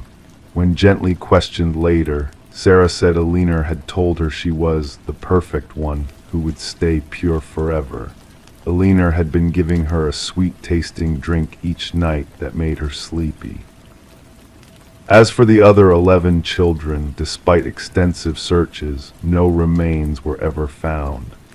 The contents of the jars proved to be a mixture of animal tissue, preserving chemicals, and small human fragments, hair, nail clippings, and in some cases, teeth. Forensics determined that these were likely taken as keepsakes rather than evidence of murder, though the investigation continued. Eleanor Prentice refused to speak about the missing children. Her only statement, repeated during interrogations, was, "They weren't right, they changed too quickly. Children aren't supposed to change." The case became known locally as the Preserver Killings. Eleanor was diagnosed with delusional disorder and sentenced to life in a high-security psychiatric facility. Detective Haynes visited her once, 6 months after her arrest, hoping to learn the fate of the missing children. She smiled serenely and asked if he'd like to see her butterfly collection. To this day, the families of 11 children wait for answers. The garage on Maple Street remains empty, its contents catalogued and stored in evidence lockups. Sometimes, on warm summer evenings, the neighbors swear they can still detect a faint odor, like rotten milk and bleach, drifting through the quiet streets of Coldwater. And somewhere, perhaps, 11 children wait to be found. Crime 8, the floor was uneven, bulging slightly in the center. When they pulled up a tile, they found a shallow cavity filled with baby monitors, dozens of them, all powered off. One was on, playing a lullaby in reverse. Elaine Carson had lived at 247 Oakwood Drive for nearly 19 years. A quiet woman of 43, she kept to herself in a tidy 2-bedroom ranch house on the outskirts of Millfield, Pennsylvania. Neighbors described her as pleasant but distant, a woman who would wave from her driveway but rarely engaged in conversation, beyond weather observations and brief comments about her prized hydrangeas that lined the front yard. Monday through Friday, Elaine worked as an administrative assistant at Millfield Community College. She had been employed there since 2013, and her colleagues knew her as reliable and meticulous. She brought her lunch in the same beige thermal bag, ate at her desk at precisely noon, and left the building at 5:15 p.m. every weekday. She never called in sick. She never stayed late. She never deviated from her schedule. There was something soothing about Elaine's consistency, said Margaret Wellen, who worked in the same office. In a world of chaos, you could count on Elaine being exactly where she was supposed to be, doing exactly what she was supposed to do. But on Tuesday, April 18, 2023, Elaine did not arrive at work. Her desk remained empty all morning. Her computer screen stayed dark. At 10:47 a.m., Margaret called Elaine's cell phone. No answer. By noon, the office manager had called Elaine's emergency contact, her sister, Diane Carson Weber, who lived 2 hours away in Pittsburgh. Diane hadn't heard from her sister in 3 days, which wasn't unusual. The sisters spoke weekly, typically on Sunday evenings. "I wasn't immediately concerned," Diane would later tell Detective James Knowles. Elaine valued her privacy. She didn't like being checked on. The police performed a wellness check at Elaine's home at 2:18 p.m. that Tuesday. Her gray 2017 Honda Civic was in the driveway. The front door was locked. Officers knocked, receiving no answer. They peered through windows and saw no signs of disturbance. Nothing appeared out of place. When they entered through an unlocked rear sliding door, the house was silent, too silent. No television hum, no radio, no sounds of movement. The temperature inside was cool, 68 degrees, according to the digital thermostat on the living room wall. Everything was meticulously organized, books arranged by height on walnut shelves, magazines fanned perfectly on the coffee table, a single mug rinsed clean upside down on a dish rack. It felt like a museum, Officer Paula Richardson would note in her report, like no one actually lived there. They found nothing unusual until they reached the master bathroom. The floor was uneven, with several ceramic tiles protruding slightly upward in the center of the room, as if something beneath was pushing them up. When Officer Richardson stepped on one particular tile, it shifted beneath her weight. The officers removed the loose tile, then another and another. Beneath the floor, they discovered a shallow cavity, roughly 2 feet wide and 3 feet long. Inside were dozens of baby monitors, 47 in total, most of them powered off. But one was on, its tiny green light glowing in the darkness, emitting a soft, distorted melody, a child's lullaby playing backward. The bathroom drawers contained standard toiletries. The medicine cabinet held normal prescriptions, lisinopril for blood pressure, loratadine for allergies. Nothing indicated substance abuse or mental health concerns. But in the linen closet, officers found 17 identical white hand towels, each folded in exactly the same way, stacked with mathematical precision. Elaine Carson was nowhere in the house. In her bedroom, her bed was made with hospital corners, not a wrinkle in sight. Her closet revealed clothes organized by color and type, blouses, slacks, cardigans, all in muted tones of beige, navy, and burgundy. On her bedside table sat a leather-bound journal. The most recent entry, dated 3 days earlier on Saturday, April 15, contained only 6 words. They're listening. They've always been listening. Detective James Knowles took over the investigation the following morning. A 24-year veteran of the Millfield Police Department, Knowles had a reputation for thoroughness and patience. He interviewed neighbors, colleagues, and anyone who had regular contact with Elaine. Nobody really knew her, Knowles would later explain during a press conference. She existed in people's periphery. She was there, but not really seen. Craig Bennett, who lived next door for 7 years, recalled only one unusual incident. About 3 months ago, I was taking out my trash when I saw Elaine in her backyard at around midnight. She was just digging a hole with a garden shovel. When she noticed me watching, she waved casually and said she was preparing to plant spring bulbs in January with snow on the ground. Bennett didn't think much of it at the time. People do odd things you don't want to judge.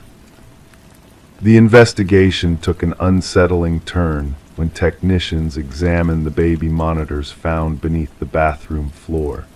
Most were standard models available at any big box store. Store receipts found in Elaine's desk drawer showed she had purchased them over a period of 14 months from various retailers across 3 counties. The one that had been powered on was playing Brahms' Lullaby in reverse. More disturbing was what technicians discovered when they examined its memory, hundreds of hours of recorded audio. The recordings captured conversations, not from inside Elaine's home, but from other houses in the neighborhood. It appears Ms. Carson had been systematically recording her neighbors, explained Detective Knowles. Each monitor was paired with a transmitter. We've since found 17 of these transmitters hidden in various homes throughout the neighborhood, behind outlet covers, inside smoke detectors, beneath window sills. As the investigation expanded, police discovered something else. Elaine Carson wasn't Elaine Carson.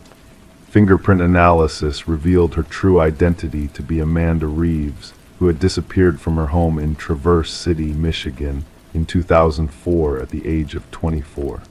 Amanda had been a graduate student in audio engineering before she vanished without a trace.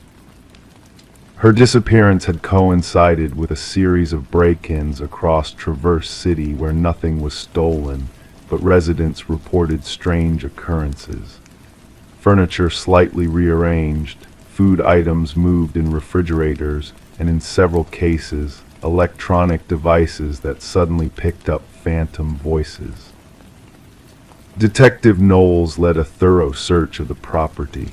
In Elaine's or Amanda's garage, they found a workbench with specialized tools for electronics modification. A hidden panel in the ceiling contained external hard drives with terabytes of audio recordings dating back 15 years. Some were labeled with addresses, others with names, some simply with dates. The recordings were mundane: family dinners, arguments about bills, children being put to bed, television shows playing in the background, intimate conversations between couples. Life captured in its most unguarded moments. She wasn't blackmailing anyone, Detective Knowles noted. She wasn't using the information for financial gain. She was just listening. The search for Elaine Carson/Amanda Reeves continued for weeks. Her Honda Civic yielded no clues. Her bank accounts showed no recent unusual activity. Her credit cards hadn't been used since the day before her disappearance. Her passport was still in her desk drawer. It was as if she had simply evaporated.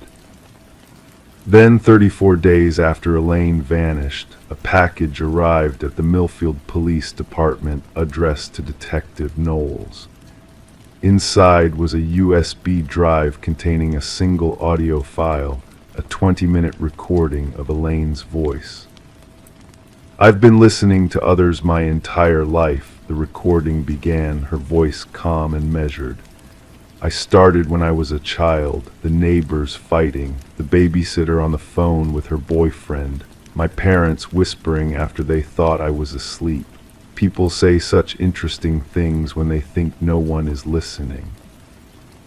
The recording continued, detailing how she had become obsessed with capturing authentic human moments, how she had fled her old life after a neighbor in Michigan had discovered one of her recording devices, how she had carefully constructed the persona of Elaine Carson.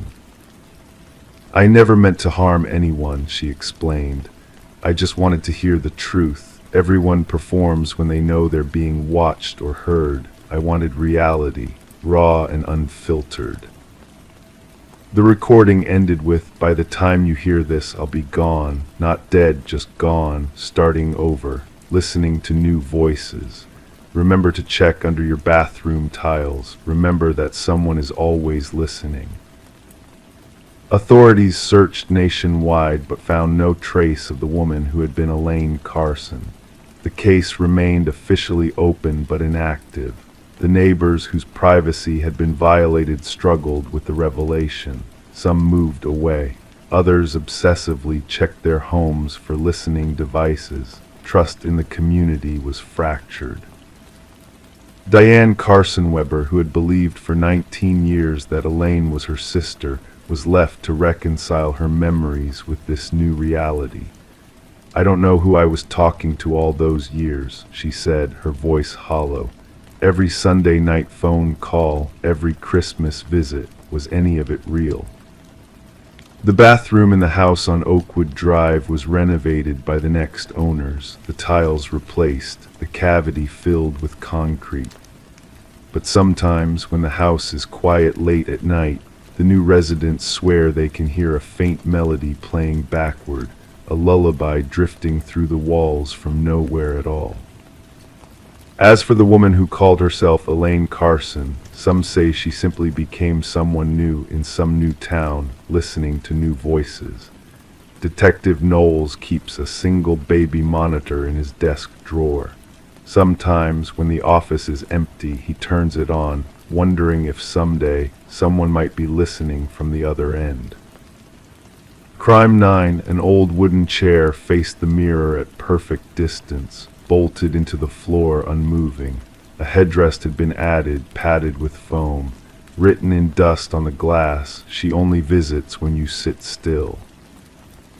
The small town of Millerton, Pennsylvania, had never seen anything quite like it. When the property on 147 Sycamore Lane went up for auction in October 2022, the county assessor cataloging the house's contents called his supervisor immediately. The upstairs bedroom contained this peculiar arrangement: a chair permanently affixed to the floorboards, positioned exactly 4 feet from a large antique vanity mirror.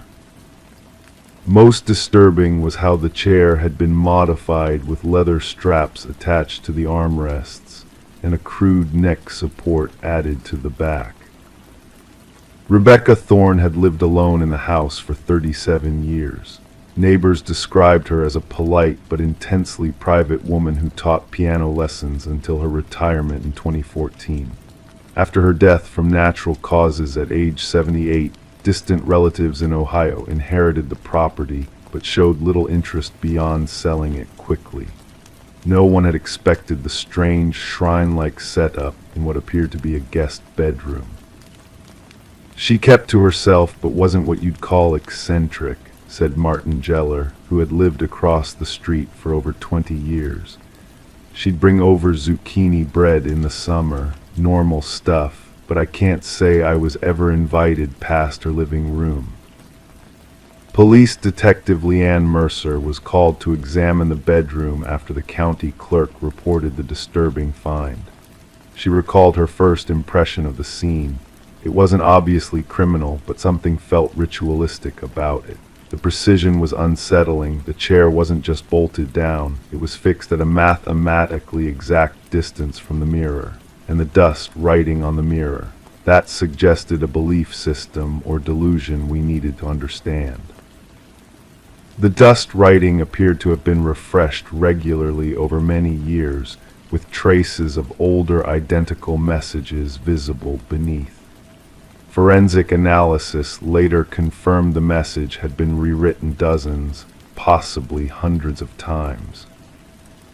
Records showed Rebecca Thorne had moved to Millerton in 1985 following the disappearance of her younger sister, Caroline. The sisters had shared an apartment in Philadelphia where Caroline, then 23, was studying art history. One morning in February 1985, Caroline simply didn't show up for her classes. Her roommate, her own sister, reported her missing 3 days later, a delay that raised investigators' suspicions at the time. The investigation into Caroline's disappearance went cold within months. Rebecca, cleared of involvement but forever changed by the experience, relocated to Millerton shortly afterward. She purchased the house on Sycamore Lane with money from their parents' life insurance policy. Detective Mercer's investigation led her to Evelyn Watts, now 82, who had been Rebecca's closest friend in Millerton. When shown photographs of the bedroom, Evelyn wasn't surprised. Rebecca believed she could communicate with Caroline through reflective surfaces, Evelyn explained in a hushed voice during her interview. She started with just staring into mirrors for hours, convinced Caroline was trying to reach out from wherever she was. But around 2001, it changed. Rebecca told me Caroline had finally made contact but required very specific conditions. The chair was installed shortly after. According to Evelyn, Rebecca believed that absolute stillness was required for these visitations. The bolted chair prevented even the slightest movement that might disrupt the connection. The foam headrest kept her neck comfortable during the long hours of motionless waiting. The straps, Evelyn suggested, were added later to help Rebecca maintain perfect stillness despite fatigue or physical discomfort. She'd sit there for 8, sometimes 10 hours at a stretch, Evelyn said. She kept a journal of these sessions, detailed notes of what she claimed Caroline told her. Detective Mercer's team located 17 journals in a locked drawer beneath the vanity mirror.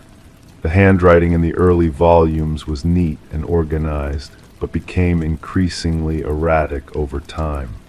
The entries painted a disturbing picture of a woman consumed by grief and possibly psychosis. The early journals described vague shadows and whispers that Rebecca interpreted as her sister's presence. By 2010, the entries detailed elaborate conversations, Caroline supposedly revealing she had been taken by someone she knew, describing a dark place she was kept, how cold she felt. Later entries claimed Caroline was providing clues about her location and her abductor. Most unsettling were the final journals, where Rebecca wrote about Caroline's requests. The sister allegedly demanded that Rebecca perform increasingly bizarre rituals to maintain their connection, including fasting for days before sessions, burning specific objects, and eventually writing messages in her own blood on the mirror. Forensic testing confirmed that trace amounts of blood were indeed present in the mirror's frame, consistent with someone repeatedly writing on the glass surface over many years. Detective Mercer's investigation took an unexpected turn when she discovered a connection between Rebecca Thorne and Dr. Alan Novick, a psychology professor who had lectured at Caroline's University in Philadelphia. Dr. Novick had moved to a town just 30 miles from Millerton in 1986, barely a year after Rebecca herself relocated. Police records showed that Dr. Novick had been briefly questioned during the initial investigation into Caroline's disappearance, as she had attended several of his lectures and visited his office for academic advice. Nothing came of this line of inquiry at the time. Novick had a solid alibi for the day Caroline vanished and no known motive. What struck Detective Mercer as odd was that neither Rebecca's journals nor any interviews with neighbors ever mentioned this geographic coincidence. Had Rebecca known that her sister's former professor lived so close? Had they maintained contact over the years?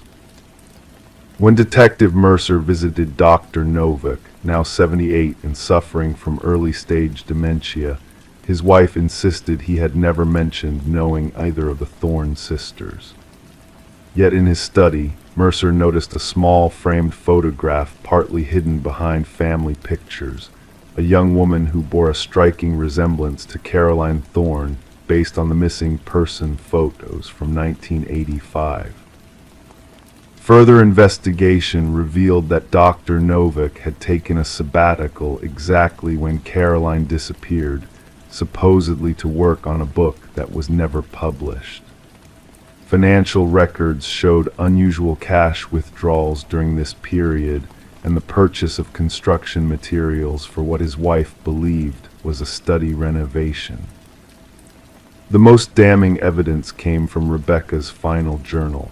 The last entry, dated just 3 weeks before her death, read, "Caroline showed me his face clearly today. After all these years, I finally understand. It was him, Alan. She's been trying to tell me since the beginning. She's in the walls of his study. The mirror showed me how to find her. Tomorrow I'll go to him." Despite multiple searches of Novick's property, no physical evidence of Caroline Thorne was ever found. Ground-penetrating radar revealed nothing unusual beneath the study floor or in the surrounding property. Dr. Novick died 6 months after Detective Mercer's visit, taking whatever secrets he might have possessed to his grave. The chair and mirror from Rebecca's house were placed in evidence storage, where they remain today. Occasionally, officers report hearing the odd sound of something scratching against glass when passing the evidence locker late at night. The county clerk who first documented the scene swears that when photographing the mirror, he briefly saw a second reflection, a young woman standing behind the chair, though he was alone in the room. The case of Caroline Thorne remains officially unsolved. Rebecca's journals were ultimately dismissed as the products of a grief-stricken, possibly mentally ill woman who invented an elaborate fantasy rather than accepting her sister's disappearance. Yet Detective Mercer keeps a copy of the case file in her desk drawer. Sometimes, late at night when the station is quiet, she finds herself staring into the reflective surface of her computer screen, wondering if Rebecca had discovered something real, if perhaps we just need to sit still enough, long enough, to see the truth hiding within our reflections. The house on Sycamore Lane was eventually sold at a steep discount. The new owners renovated extensively, removing all traces of the bedroom's strange arrangement. But the real estate disclosure forms still contain an unusual addendum.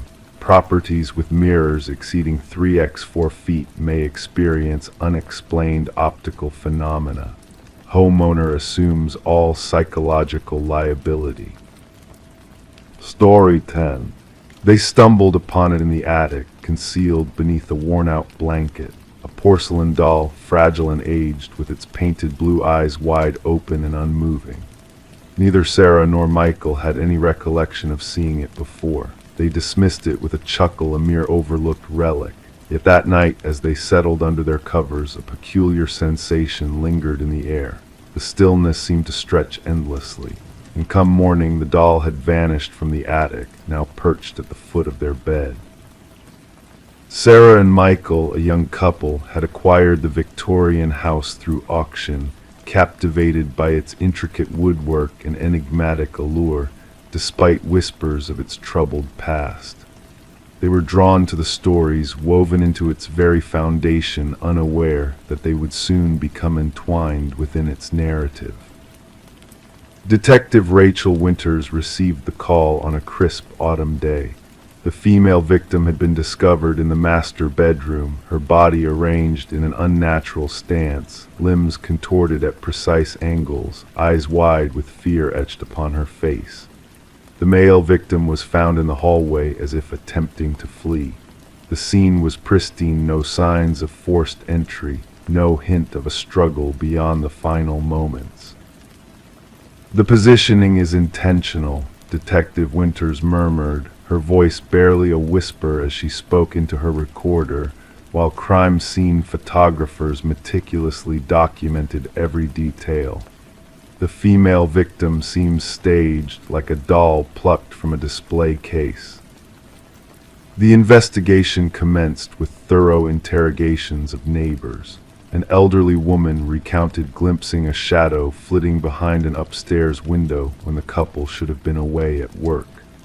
Another mentioned hearing what resembled a child's laughter emanating from the silent house in the dead of night. Each tale added another layer of disquiet to the burgeoning case. The forensic team uncovered minuscule fibers throughout the residence, vintage cotton and silk, reminiscent of materials used for antique doll garments, most concentrated around the victims' bodies and the attic space. Yet more unsettling was what they did not find. No fingerprints besides those of the victims, no foreign DNA, no footprints in the dust where they shouldn't have been. "It's as though the perpetrator was never physically present," remarked the chief forensic analyst. The focus shifted to the property's history. Records unveiled a pattern: 3 previous owners over 6 decades had met mysterious demises. Each case remained unresolved, with reports of peculiar anomalies. One family reported stumbling upon antique toys in freshly cleaned rooms. Another documented hearing phantom footsteps in the empty house. Detective Winters unearthed a newspaper clipping from decades past. A famed doll maker had once resided in the house with his daughter. The child's demise was shrouded in suspicion, and the father, though questioned, was never charged. Before taking his own life, he had crafted one final doll, supposedly an exact replica of his daughter. The inventory list from Sarah and Michael's purchase made no mention of such a doll. As Detective Winters delved deeper, she discerned a common thread linking all the victims. Each had made alterations to the house, particularly the attic. Sarah and Michael had commenced renovations the week before their deaths, intending to transform the attic into a workspace. The breakthrough arrived upon inspecting old photographs unearthed from a concealed compartment beneath the attic floorboards.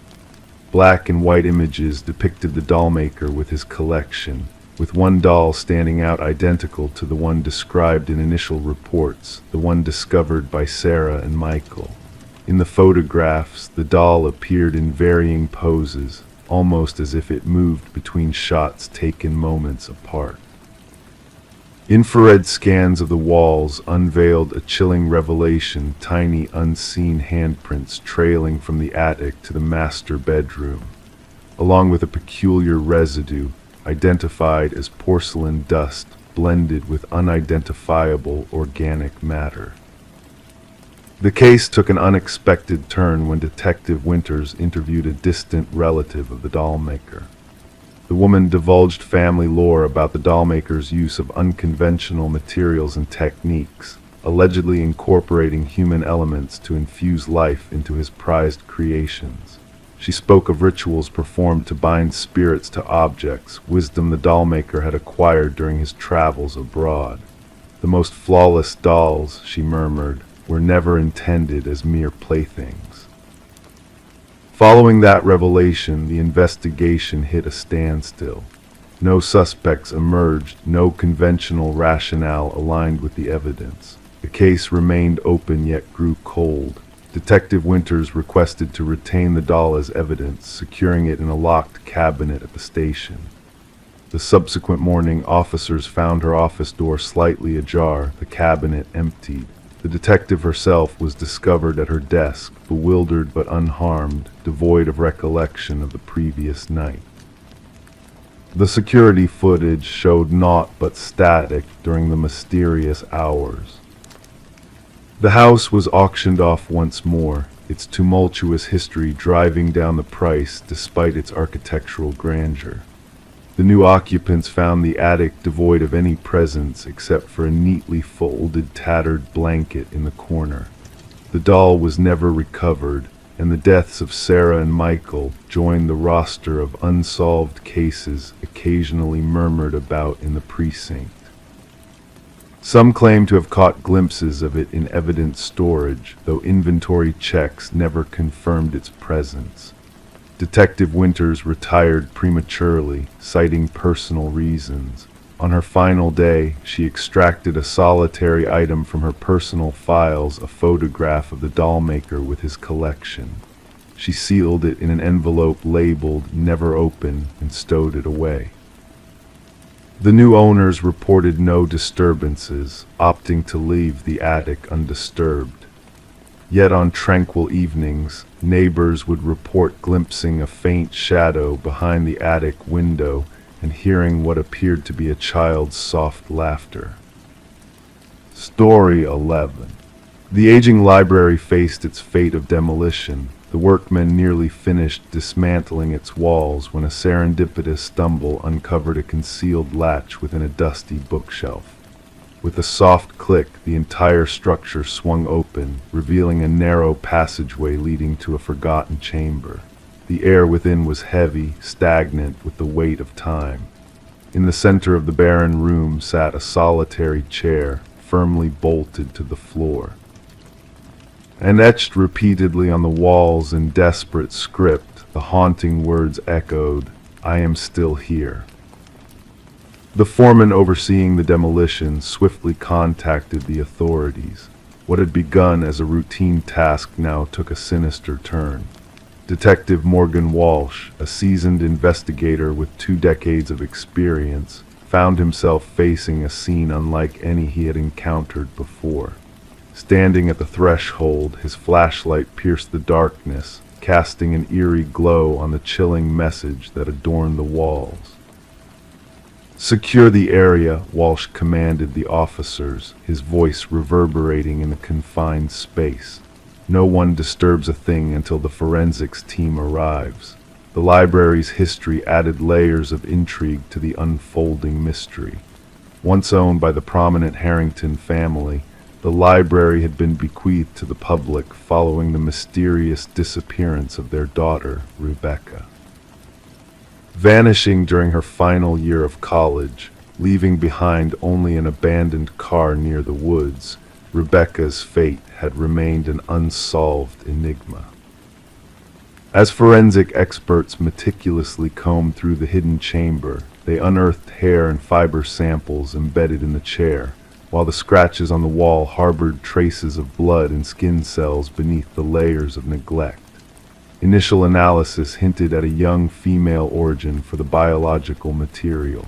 This chair was designed for restraint, the forensic analyst remarked, gesturing to the weathered leather straps affixed to the arms.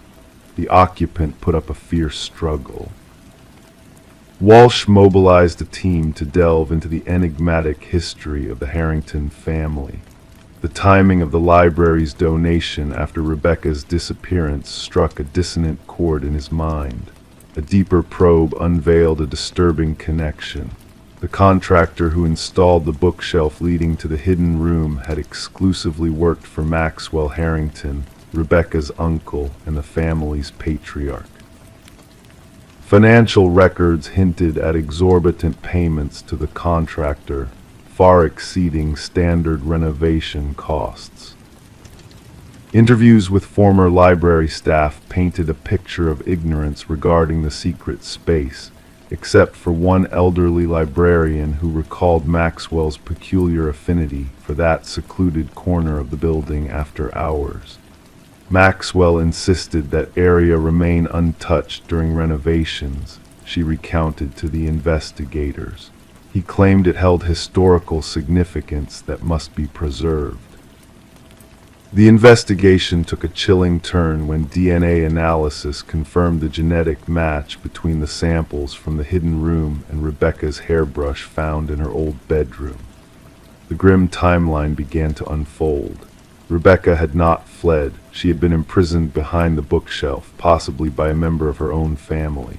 Armed with a warrant, detectives scoured the Harrington estate, and in Maxwell's study, they stumbled upon a leather-bound journal concealed in a hidden compartment. Journal chronicled months of disturbing entries, revealing Maxwell's twisted fixation on his niece. The final entry sent shivers down their spines. She threatened to expose everything. I couldn't allow that. The room will hold her until she sees reason. Confronted with the damning evidence, Maxwell's facade crumbled. She was a threat to everything, he confessed tonelessly. Rebecca discovered my embezzlement from the family foundation. The family's reputation was at stake. I couldn't let her ruin it. The truth unfurled in all its ghastly clarity. Maxwell had ensnared Rebecca, entombing her in the hidden chamber with the intent of coercing her into silence. But in a fatal struggle, he had extinguished her life. I was consumed by panic, Maxwell admitted in his recorded confession. I buried her beneath the floorboards and sealed the room. Donating the library was my way of ensuring the secret remained buried forever. Ground-penetrating radar confirmed the presence of human remains beneath the chamber's floor. A somber excavation unveiled Rebecca's skeletal form, adorned with the silver bracelet her parents had gifted her on her 20th birthday. The Harrington family bore witness to Maxwell's sentencing, finding closure as justice was at last served. Rebecca's mother clutched the bracelet, a tangible link to her lost daughter. The demolition of the library came to an abrupt halt, transforming the site into a sanctuary of remembrance. Community members paid tribute with floral offerings, honoring the life extinguished prematurely and the truth that had waited patiently behind a veneer of normalcy. In a poignant twist, Rebecca's haunting message, "I am still here," etched in desperation on the walls, ensured her enduring legacy and the eventual triumph of justice, no matter how long delayed. Story 12. The gentle current whispered its lullaby that morning, the water shimmering like a sheet of glass, undisturbed by the world's chaos. The lone fisherman, lost in his thoughts, almost missed the peculiar sight of a suitcase floating near the shore. At first glance, he assumed it was just a pile of discarded clothes abandoned by the careless tide.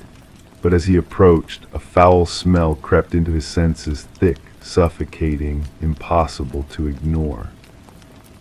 The suitcase was bound in chains, its once sharp edges now softened by the relentless kiss of rust.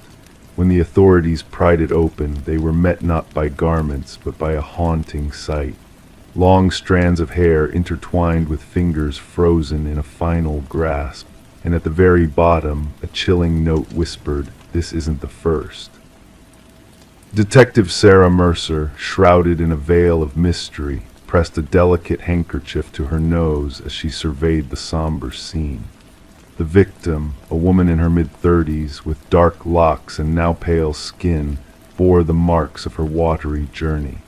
The meticulous medical examiner meticulously catalogued every detail before the body was tenderly taken away.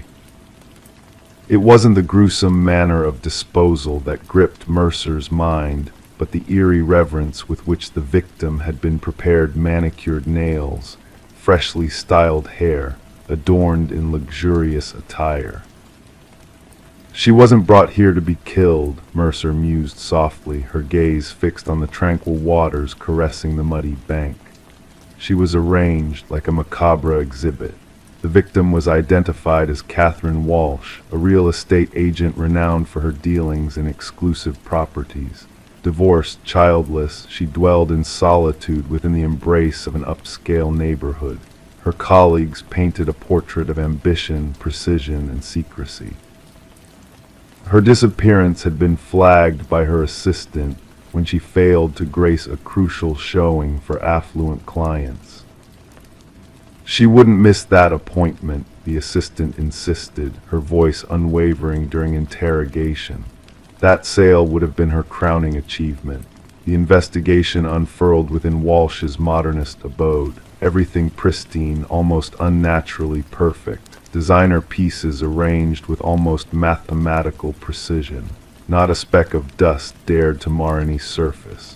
The kitchen harbored neatly labeled meals, organized by the day. Her wardrobe a symphony of hues, each garment carefully sheltered in protective coverings. Yet a whisper of disarray lingered in her home office, a drawer slightly ajar. Within, a leather-bound journal lay in silent repose. The final entry etched hauntingly, "He's watching again, same car, different plates." A digital pilgrimage through Walsh's online presence unveiled an unsettling pattern: emails from anonymous senders, all bearing the same eerie message, "I see your perfection."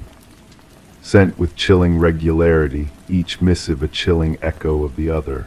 Her browsing history, a breadcrumb trail of inquiries into home security systems and self-defense tools. Mercer wove these threads together: the meticulous presentation of the victim, the eerie messages as she confided in her partner, "Our culprit is not driven by rage, but by ritual." The pivotal moment emerged from an unexpected source, a local pawnshop proprietor recognizing Walsh's distinctive emerald necklace among his wares. The man who had pawned it, a nondescript maintenance worker named Michael Linden. Surveillance footage unveiled his recurring visits to Walsh's building, sometimes with his cart of tools, sometimes without a ghost in the shadows, haunting her sanctuary. Linden's modest dwelling unveiled a chilling gallery walls adorned with snapshots of Walsh and other women, all bearing a striking resemblance, all captured without their knowledge. Some faces were marked with a scarlet X. Walsh was the third victim in his twisted tapestry. Concealed behind a false wall, a shrine, emerged a collection of mementos belonging to each victim. A lock of hair, a tissue stained with lipstick, receipts, keys, a macabre catalog of their lives. Each item cocooned in a small notebook chronicling their routines, preferences, quirks. The interrogation room turned frigid as Lyndon was confronted. Calm, composed, his demeanor belied the darkness within. "They were flawed," he intoned, his voice devoid of emotion. "They paraded as flawless, but I saw the truth." Catherine's desk drawer was always in disarray, her lipstick never quite perfect. Her perfection was a facade. The pursuit of the victims referenced in his cryptic note unveiled 2 more suitcases, each cradling a woman akin to Walsh real estate agents promoting an aura of unattainable perfection. In the courtroom, Lyndon sat motionless, an enigma in human form, as the prosecution unfurled his sinister methods. Months of stalking, of infiltrating their lives, of crafting his twisted version of perfection before claiming their lives. The families of the victims stood in silent vigil as justice rendered a lifetime behind bars, a sentence devoid of redemption. For Detective Mercer, the case was sealed shut, yet a shroud of queries lingered in the shadows. What darkened mirror did Lyndon seek to polish by obliterating these women? What imperfection within himself did he seek to erase through his macabre acts? The river of time flowed onward, its waters carrying away all traces of the past. But in the precinct upon Mercer's desk lay copies of those chilling notebooks, a silent testament that beneath the veneer of normalcy, a sinister underbelly may lurk. And in the stillness of night, behind closed doors, malevolence may don a mask of perfection, waiting for a solitary flaw to expose the predator within. Story 13. She wiped away the mist on the mirror, peering at her reflection. Everything seemed normal at first glance, her face, her attire all familiar. Yet a sense of unease crept in as she gazed longer. A flicker caught in the corner of her eye, a movement not her own. Turning away, she expected her reflection to follow suit, but it remained motionless, observing her. Thus began the enigmatic tale of Rebecca Thorne, unfolding from that unsettling moment in her bathroom. What transpired next would bewilder investigators and cast a shadow over the community for years to come. Residing alone in a modest apartment nestled in a serene suburban enclave, Rebecca was known to be methodical and introverted. She led a life governed by routine and precision, working as a data analyst for a mid-sized company. No one could have foreseen that she would emerge as the focal point of one of the most perplexing criminal mysteries of the decade. The initial signs were subtle. Objects in Rebecca's abode began to shift inexplicably, nothing missing, just rearranged. A coffee mug relocated to a different shelf, books shuffled around, her toothbrush moved to an unfamiliar spot.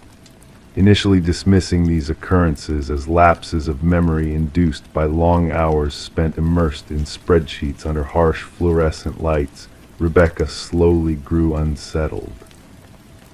It wasn't until weeks of these disturbances had passed that she finally reached out to authorities, prompting Detective Marion Shaw to enter the picture.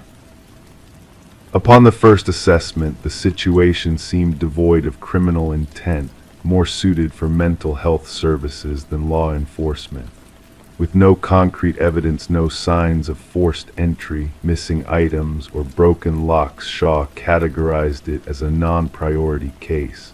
There were no tangible leads, Shaw would later recount, just a woman sensing an unsettling presence within her own home. The pivotal moment arrived with the mirror incident in the bathroom. During her subsequent interaction with the police, Rebecca recounted the eerie experience vividly, how her reflection appeared to move independently, how a pervasive sense of being watched enveloped her even in solitude. This time she presented proof, footage from a security camera she had installed, trained on her front door. The video unveiled a chilling revelation that sent shivers down the spines of even the most seasoned officers. It captured Rebecca leaving for work in the morning, only to show an exact replica of her entering the apartment 20 minutes later, using a key. Forensic scrutiny of the footage revealed no signs of tampering or digital manipulation. The doppelganger moved, dressed, and carried herself just like Rebecca, down to the minutest details. Yet, according to time-stamped footage from her workplace, Rebecca had already checked in at her office across town. "We are facing a doppelganger scenario," Detective Shaw informed her superiors. "Someone who has meticulously studied Miss Thorne and can mimic her with uncanny precision." The investigation kicked into high gear. Fingerprints found throughout the apartment matched only Rebecca's, with no foreign DNA detected. Neighbors reported routine sightings of Rebecca, nothing amiss, just her comings and goings. One neighbor, Mrs. Keller, recalled greeting Rebecca upon her return home one evening, receiving no response, a departure from the norm but not alarming. Becca commenced documenting the disturbances in a journal. Minor alterations in her living space began to escalate. Unexplained disappearance of food from her fridge, searches on her computer she hadn't conducted, and most disconcerting, selfies on her phone bearing her likeness but taken without her recollection. In some images, her expression seemed subtly awry, the smile too wide, the eyes too intense. "I feel as if I'm losing my mind," she confided in Detective Shaw during their third meeting. Or perhaps someone is orchestrating this illusion. A breakthrough emerged as investigators discerned a pattern in the security footage. The doppelganger only made appearances when Rebecca left for specific engagements, therapy sessions, yoga classes, Sunday morning grocery runs, pre-planned activities with predictable durations.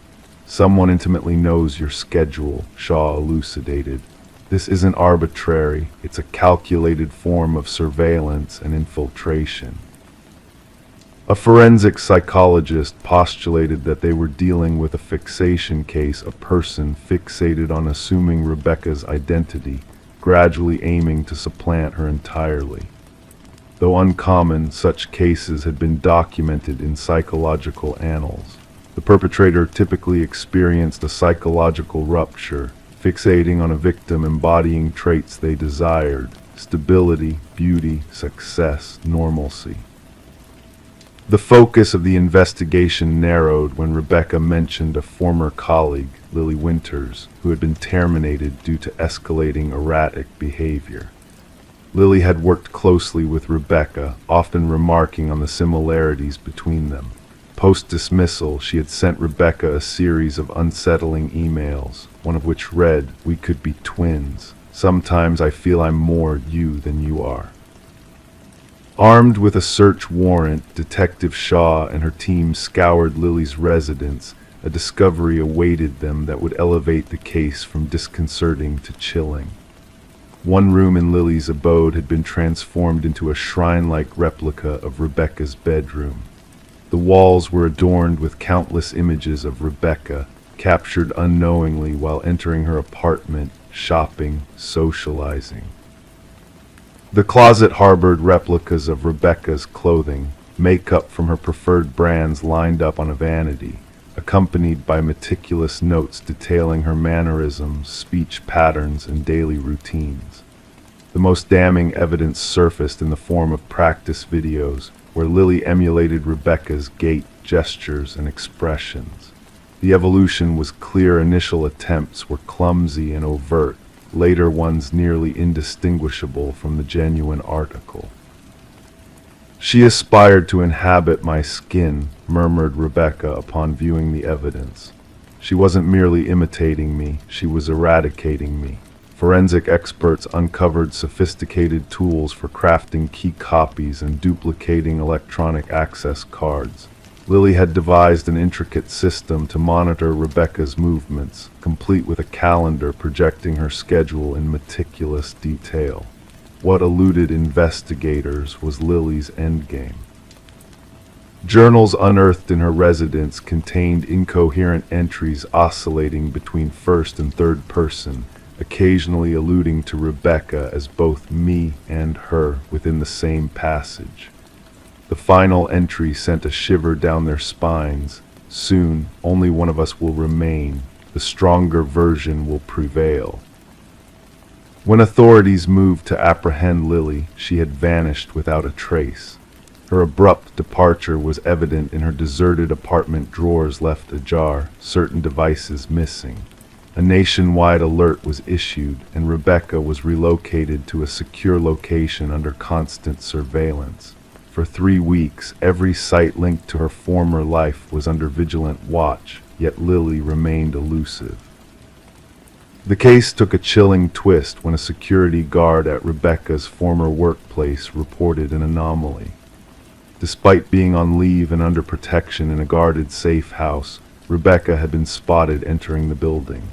Subsequent security footage confirmed the unsettling truth. A doppelganger of Rebecca had used a valid ID card to access the premises, proceeded to her former workstation, and sifted through her files for 40 minutes before departing.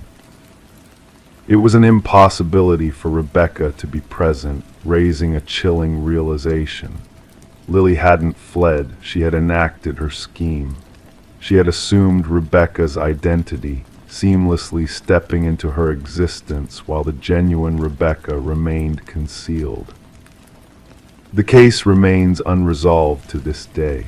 Lily Winters remains at large, evading capture.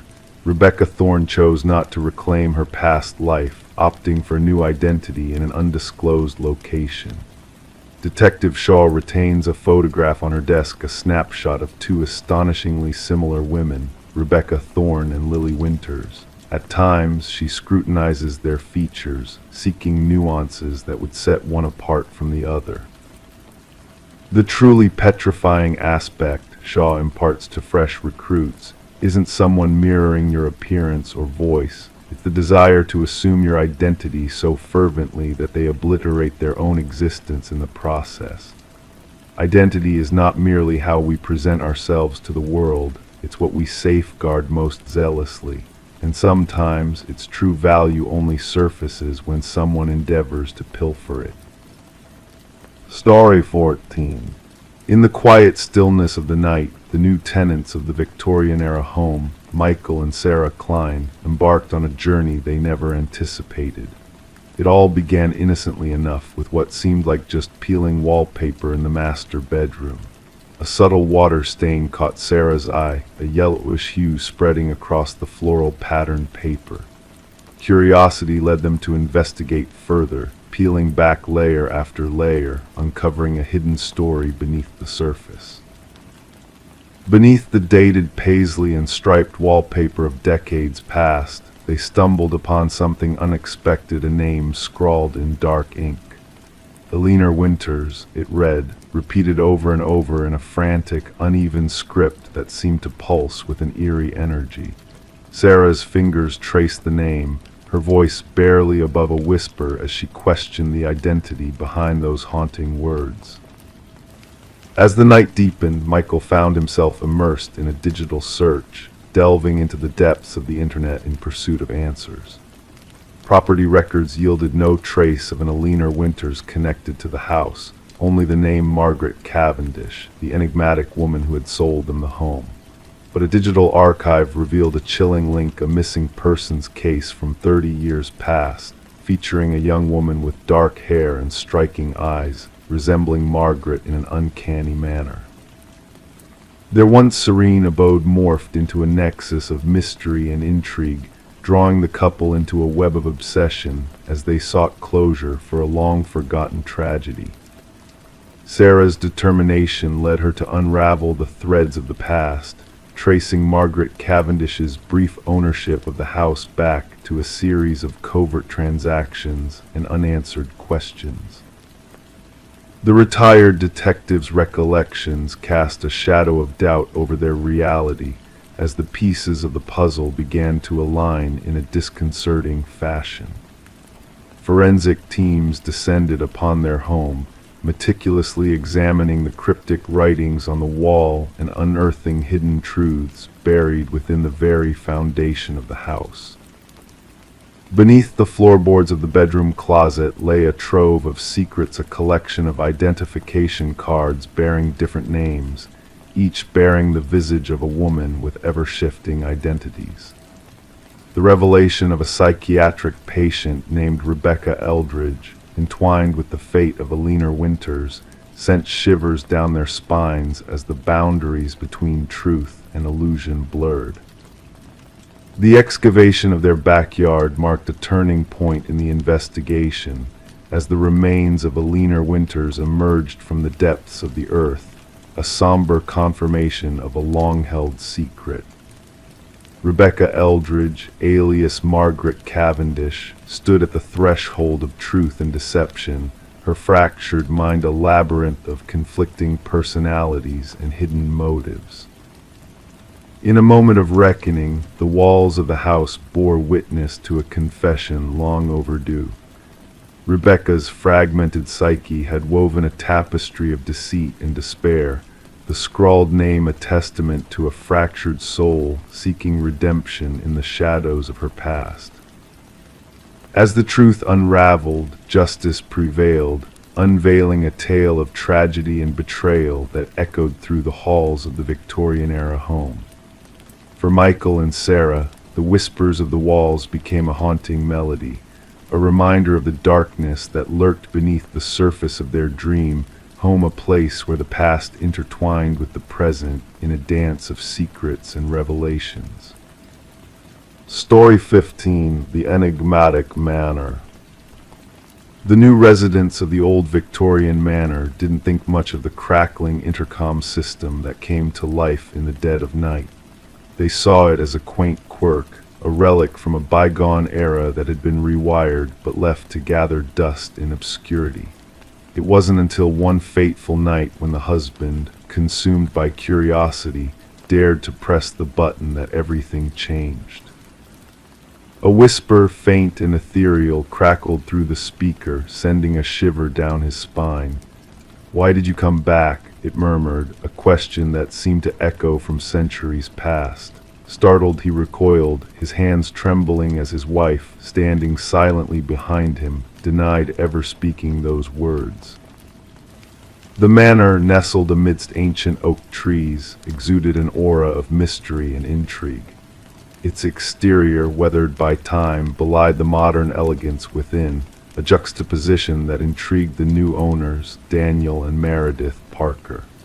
The couple had been drawn to the property not only by its history, but also by the unique feature of the intercom system that interconnected all the rooms. Detective Sarah Reeves arrived at the manor in response to a call about a possible break-in, but there was an unspoken sense that there was more to the story than met the eye. Daniel, his complexion ghostly in the dim light of the porch, led the detective through the grand foyer, recounting the strange events that had unfolded since they moved in. "It all started with the intercom," he explained, his voice tinged with unease. Static whispers, then full sentences. "My wife thought I was losing my mind until she heard it too." In the living room, Meredith sat stiffly on an antique sofa, her grip on a steaming mug betraying her inner turmoil. Without preamble, she revealed the shocking discovery they had made hidden behind a wall, a small leather-bound journal that had lain undisturbed for decades. As Detective Reeves carefully perused the journal's delicate pages, she unraveled the haunting tale of Alina, the journal's author and the manor's previous inhabitant. The entries spoke of her growing apprehension towards her husband, Vincent, hinting at sinister intentions that ultimately led to her disappearance 30 years prior. The investigation unearthed the dark truth of Vincent and Alina Blackwood's tumultuous past. Vincent, now a frail old man residing in a care facility, confessed to the heinous crime when confronted with irrefutable evidence. His chilling admission revealed a meticulously crafted facade to deceive all who crossed his path. The trial swiftly concluded with Vincent's guilty plea, the judge acknowledging the calculated nature of the crime and the web of lies spun over decades. Daniel and Meredith, unable to bear the weight of the manor's grim history, sold the property, bidding farewell to the echoes of the past that haunted its halls. Before parting ways with the manor, they held a solemn memorial for Alina in the garden, a final gesture of closure amidst the shadows of the past. The intercom system, a conduit for long-buried secrets, was dismantled by the new owners during renovations, silencing its enigmatic whispers forever. Detective Reeves revisited the case file, pondering how the house itself had played a pivotal role in unraveling the truth. The tale of the manor, dubbed the house that answered back among law enforcement circles, served as a haunting reminder of the voices from beyond that refused to be silenced. As Detective Reeves occasionally passed by the manor on her way home, she couldn't help but slow down, the window cracked open ever so slightly, listening intently for any lingering whispers that may still drift through the air, carrying fragments of a story long buried in the shadows of time. Story 16. Once upon a time, a house stood silent and empty, shrouded in whispers of a young woman who vanished without a trace. Neighbors spoke in hushed tones of her disappearance, of how the house had remained uninhabited for years, holding its secrets within its walls. But when the new tenants crossed the threshold, they were met with a chilling mystery waiting to be unraveled. The bedroom, once locked from the inside, exhaled a breath of stale air heavy with the weight of time. Dust danced in the faint light that filtered through the curtains, casting shadows of forgotten memories. Yet amidst the stillness, something stirred a feeling that lingered like a ghostly presence. The bed stood neatly made, the mirror devoid of smudges, and on the desk a lone candle had surrendered to time, its wax frozen in place like tears shed in solitude. As the tenants navigated the room's silent echoes, their eyes fell upon a notebook resting open, its pages whispering untold secrets in fresh ink. Detective Morgan, with a keen eye for unraveling mysteries, delved into the notebook's depths while forensic technicians meticulously combed the room for hidden truths. The handwriting, elegant and precise, belonged to Elise Winters, a young soul lost to the shadows 5 years prior. The notebook spoke of haunting words penned on the night of her disappearance, of a chilling premonition that danced on the edges of reality. "I know he's watching me tonight," the final entry confessed, a plea for help lost in the void of disbelief. Detective Morgan closed the book gently, the weight of Elise's words heavy in the stillness of the room. The landlord, a figure frozen in the doorway, bore witness to a truth he could not comprehend. "We checked every room," he murmured, his voice tinged with unease. But the locked door, a portal to a past forgotten, held secrets that refused to be silenced.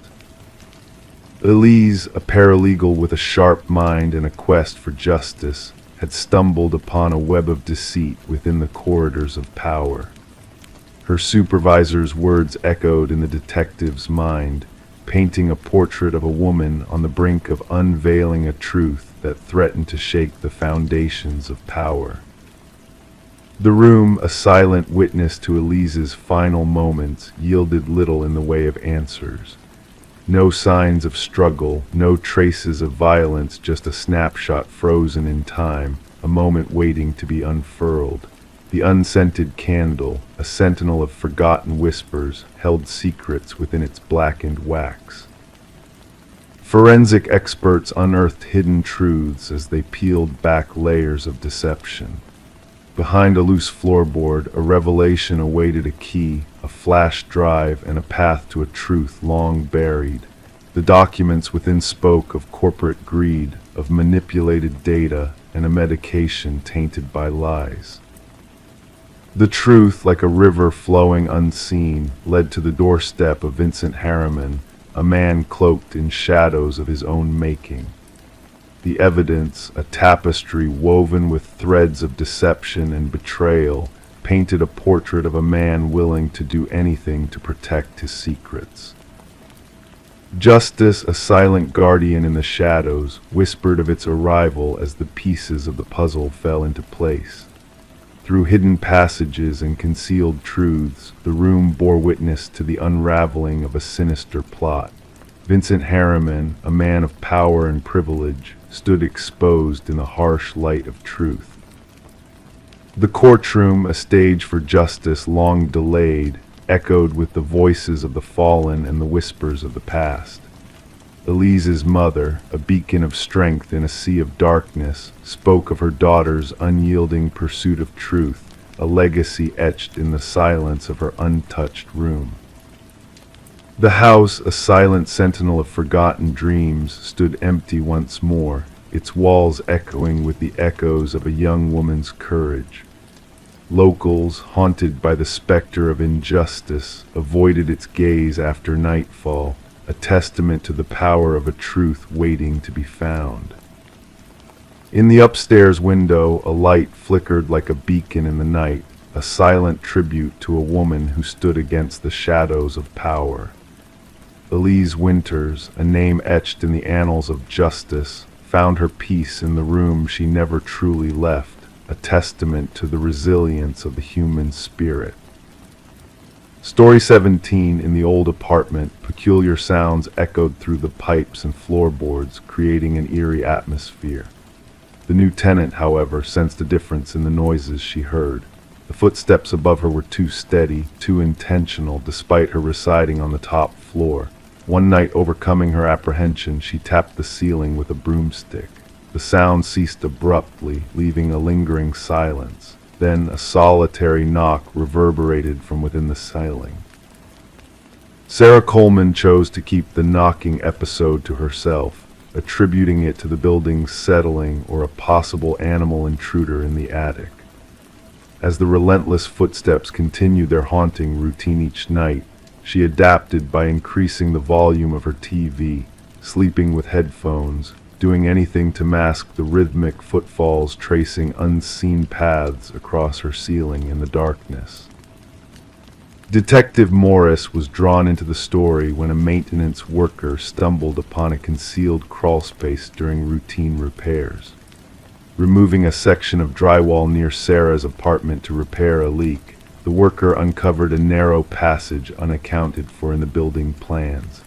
Within a makeshift living space was found evidence of someone's secret existence: food wrappers, water bottles, a soiled blanket, and a small journal. Upon the police's arrival, Detective Morris and his partner encountered the shaken worker, who repeated, "Someone's been living in the walls, watching." The journal held meticulous observations of Sarah Coleman, her daily routines, visitors, meals, and even her sleeping patterns. The neat handwriting deteriorated into chaos, with strange symbols scrawled in the margins. The final entry read, "The subject no longer responds to my signals. She has chosen to ignore me. No one ignores me." Forensic teams delved into the crawl space, uncovering fingerprints with no matches in any database. They discovered a complex network of passages interwoven within the building's walls and ceilings, some dating back decades. These passages linked 5 apartments but terminated in observation points disguised as fixtures only in Sarah Coleman's residence. Interviews with current residents yielded no unusual occurrences, but former tenants shared unsettling experiences. 3 previous occupants of Sarah's apartment recounted feeling watched or hearing inexplicable sounds. One tenant left after a mere 2 weeks, afraid of sounding paranoid if they spoke up. The case took a pivotal turn when forensics detected microscopic blood spatter, matching it to Martin Weaver, a previous resident who had vanished mysteriously 4 years prior. Martin had lived directly below Sarah's apartment. Investigating further, Detective Morris discovered a pattern in Martin's disappearance after he confronted a reclusive neighbor named Edward about noises from above. Shortly after, Martin disappeared, and Edward vacated his unit without a trace. Delving into Edward's history, investigators unveiled a series of nomadic rental patterns over 2 decades, always selecting top-floor units, shunning social interactions, and disappearing suddenly. At a remote cabin owned by Edward, a chilling collection of photos, notes, and journals detailed the surveillance of apartment residents, including Sarah and Martin. Maps of building structures, missing persons reports, and journals chronicling habitats were found. Cadaver dogs led investigators to multiple graves behind the cabin, unearthing the remains of Edward's victims. Meanwhile, forensic anthropologists worked tirelessly to identify the deceased. Returning to Sarah's building, the crawl spaces were sealed off, but residents still reported odd noises. During security system installations, a second notebook was discovered, a note inside hinting at a new hiding place. Upon finding Sarah's apartment deserted, a cryptic message on the bathroom mirror hinted at a hidden presence. The hunt for Edward, now identified as Edward Mercer, a construction worker turned recluse, intensified.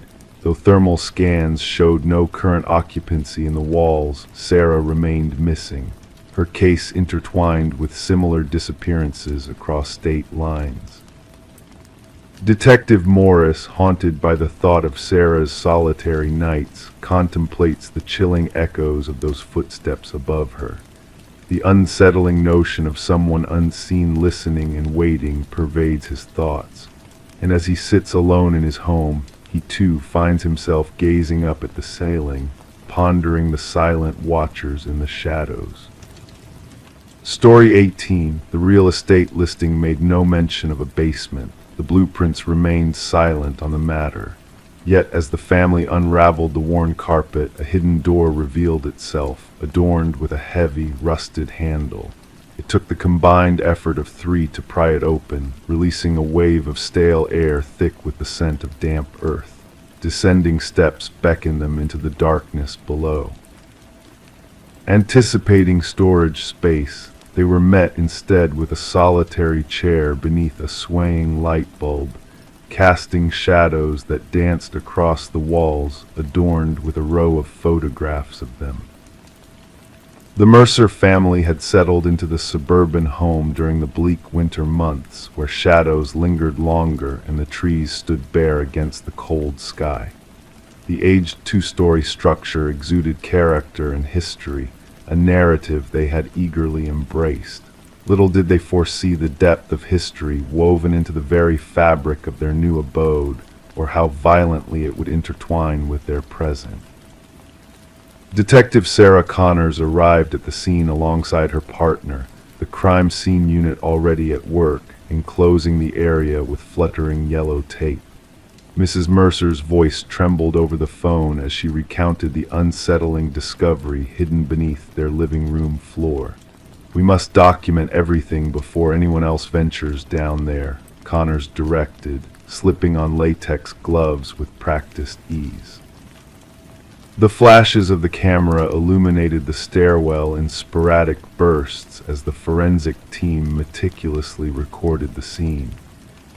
The wooden steps groaned under their weight as they descended into the dimly lit basement, a space not much larger than a standard bedroom, its concrete walls painted a somber gray.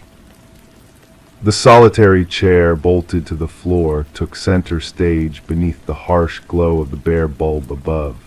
Yet it was the chronological arrangement of 37 photographs that seized their attention.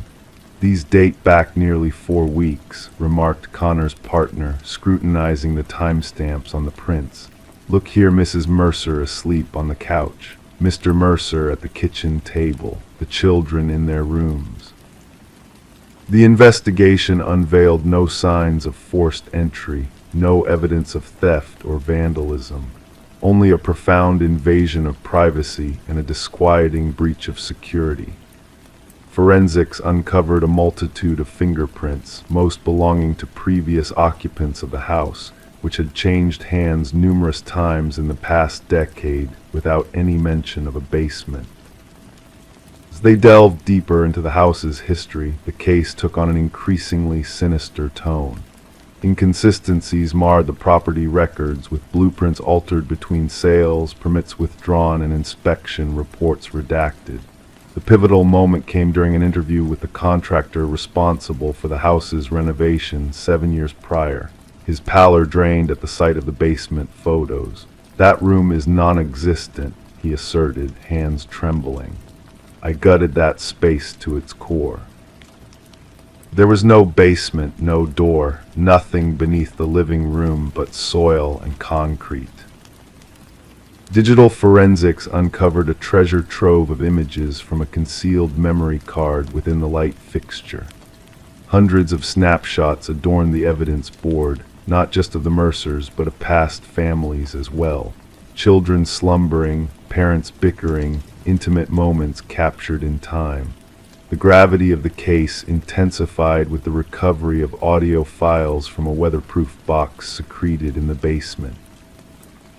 Conversations from the master bedroom, the kitchen, the living room, all clandestinely recorded with sophisticated microphones that had eluded the initial search.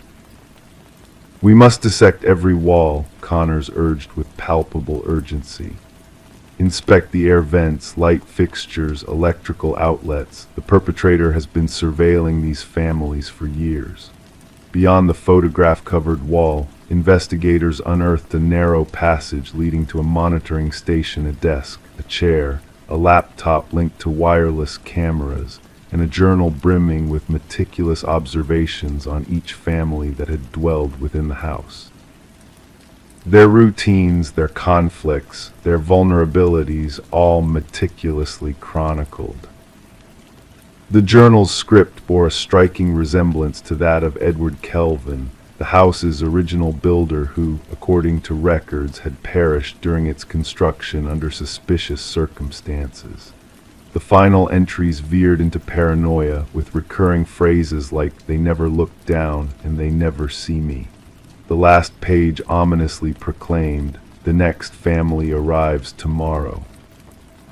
Fingerprint analysis corroborated their suspicions. Edward Kelvin had never departed the house he had erected. Instead, he had receded into its shadowy recesses, constructing a labyrinth of observation points to clandestinely watch the families who believed themselves secluded. The manhunt spanned 3 days before they unearthed Kelvin nestled within a crawlspace between the second floor chambers, his emaciated form accustomed to navigating the narrow passages he had engineered within the walls. His eyes blinked warily under the piercing beams of the flashlights, unaccustomed to direct sunlight. During interrogation, Kelvin expounded on the families as mere players in his private drama, observed with the detached scrutiny of a scientist studying specimens. He professed to never intrude, never pilfer, never disrupt their lives, only to watch, record, and document. "They welcomed me in," he claimed in a soft, rational tone. "They signed the documents, they became mine." A psychological evaluation unveiled Kelvin's severe delusions, wherein he viewed himself as a custodian of the house rather than an interloper. The families, in his distorted perception, were transient guests in what he considered his eternal abode. The Mercers, like their predecessors, deserted the property, forsaking their possessions and fleeing with only what they could carry. As the legal proceedings unfolded, the trial laid bare the extent of Kelvin's voyeuristic network, secret chambers accessible solely through crawlspaces, surveillance points seamlessly integrated into the edifice, meticulously devised even before the initial brick was laid. The house had been architected as a shrine to observation, its inhabitants unwitting participants in Kelvin's obsessive documentation. Upon the jury's verdict, Kelvin remained impassive, already ensconced within the recesses of his psyche, where he could still traverse the unseen passages of the house now relegated to memory. The property was eventually razed, its subterranean depths excavated and filled. Yet, for those who had called it home, the intrusion endured. They were tormented not by what had been filched from them, but by what had lurked unseen, watching, listening, recording their most intimate moments from within the walls that they had entrusted to safeguard them. In moments of hushed contemplation, they found themselves gazing up at air vents, light fixtures, the junctures where walls met ceilings, questioning if they were truly solitary now, questioning if they ever truly had been. Story 19. The town never whispered about the house on the edge of the woods. It stood solitary, its windows veiled in darkness, its porch bowed beneath the weight of time. No one laid claim to it, no one recalled its builder. But when a cluster of hikers meandered too near, they stumbled upon something eerie names etched into the wooden panels, carved deep like omens. At the end of the list, fresh and unscathed, was a name unfamiliar to all, until a whisper, quivering, broke the silence. "That's mine." The call came in under the cloak of night. Dispatch logged it as a routine trespassing incident. The voice on the line belonged to Mason Wright, the lead hiker who unearthed his name etched into the forsaken house. The responding officers anticipated mere teenage mischief, perhaps a jest among companions, yet what awaited them defied logic. Detective Sarah Keller arrived as nightfall draped the forest. Her flashlight's beams sliced through the shadows, revealing the weathered front of the building. The names 27 in total trailed vertically down the eastern wall. Some had faded with time, nearly vanishing against the somber wood. Others remained sharp, as if freshly carved. And at the bottom, Mason Wright, the incision still bearing hints of new sawdust. "I've never set foot here before," Mason asserted, his breath materializing in the frigid air. "I can't fathom how anyone would know my name." The inquiry commenced with background checks on each listed name. The findings sent shivers down the spines of the detective team. Every name belonged to an individual reported missing over the past 4 decades. Some cases had grown cold, others lingered active. All shared a chilling commonality: the persons vanished while trekking alone. Forensic analysts captured photographs of each carving, cataloging the varied depths, techniques, and aging patterns. The oldest name, Rebecca Hansen, aligned with a missing persons case from 37 years prior. The case files recounted a young woman who ventured into these very woods and never returned. Search parties discovered naught but a lone hiking boot beside a stream. Detective Keller delved deep into Mason's narrative. His tale remained unwavering. He had no ties to the area beyond this hiking expedition with 4 college comrades. They had selected the trail at random, guided by an online suggestion. Nothing in his background tied him to any of the other names on the wall. The focus shifted to Mason's companions. Emily Chen, the group's photographer, provided snapshots taken during their hike. Upon scrutiny, analysts observed something unsettling. A blurred figure loomed in the backdrop of 3 distinct photos. The form resembled a slender, tall man, perpetually obscured by trees. "We encountered no one else on the trail," Emily insisted. "We would have remembered."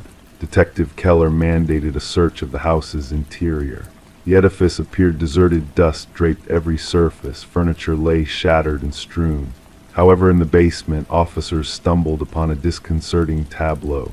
Personal effects belonging to the missing hikers were methodically arranged on wooden shelves. Watches, backpacks, cameras, wallets, each tagged with a name corresponding to the wall outside. The evidence team toiled meticulously, documenting every item. Beneath ultraviolet light, bloodstains materialized on the concrete floor, years of marks someone had endeavored to erase. Ground-penetrating radar unveiled no bodies interred beneath the house, yet cadaver dogs signaled repeatedly near the forest's densest thicket. As the probe intensified, Detective Keller noted peculiar conduct from Mason Wright. He began reporting uncanny incidents, whispers beyond his apartment, footprints in fresh snow leading to his doorstep but vanishing on the return journey, silhouettes observing from the street. The department assigned an officer to safeguard him, yet Mason's paranoia mounted. The breakthrough arose when researchers unearthed land records buried in county archives. The house had belonged to a reclusive hunter named Victor Blackwood. Neighbors seldom glimpsed him, recounting fleeting encounters with an unsettlingly tall, gaunt man averse to discourse. Blackwood vanished without a trace 15 years prior, his disappearance uninvestigated. Detective Keller secured a warrant to delve deeper into the adjacent forest. The search party uncovered a network of rudimentary hunting blinds strategically placed along popular hiking trails. Inside one, they unearthed a journal containing meticulous observations, depictions of hikers, their paths, gear, and routines. The script matched samples from Victor Blackwood's scant existing documents. The journal entries grew increasingly disturbing over time. Initial pages delineated hunting methods for animals. Subsequent entries depicted humans as prey, their behaviors, weaknesses, and tactics for their acquisition. The final pages chronicled elaborate accounts of stalking each victim on the wall, including intricate narrations of how he singled out his targets. The hunt for Blackwood spanned multiple jurisdictions. Helicopters equipped with thermal imaging scoured the forest. Tactical teams meticulously combed every cavern and ravine, yet no trace of the suspect surfaced. Mason Wright ceased all communication. Officers dispatched to his residence found the entrance ajar, the rooms vacant. On his bedroom wall, freshly carved, stood a solitary line, "The hunter becomes the hunted." The pursuit of Mason persisted for weeks to no avail. Then, during a secondary sweep of Blackwood's dwelling, forensic technicians unearthed a chilling revelation. Concealed behind a false panel in the basement, they uncovered a small workshop equipped with woodworking tools, jars of wood preservatives, and a freshly carved wooden piece bearing a new name not yet affixed to the exterior wall. Detective Keller recognized the name instantly. It belonged to the lead forensic technician who had processed the house during the initial investigation. The technician had called in sick that morning and remained unreachable by phone. Authorities established an unceasing surveillance perimeter around the house. Camera systems documented every approach. Motion sensors monitored for intrusions. The trap was set. 3 nights later, sensors triggered an alarm. Security footage captured a figure emerging from the forest, unfathomably tall and slender, moving with unnatural fluidity. The figure advanced directly toward the house, seemingly heedless of the surveillance. As tactical teams closed in, the cameras briefly lost connection. When the system reconnected, the figure had vanished. The house endures under perpetual surveillance to this day. Mason Wright and the forensic technician were never located. The investigation persists, with fresh resources allocated as akin disappearances are reported in other wooded regions. The names on the wall have metamorphosed into legends among law enforcement officers. Some shun uttering them aloud, others shirk the case entirely. And local hikers now circumvent the house, fearful that mere mention might inexorably add their names to that dreadful list, the names unspoken by all. Story 20. In the stillness of the night, a flicker danced across the baby monitor's screen, a subtle anomaly that caught the mother's eye.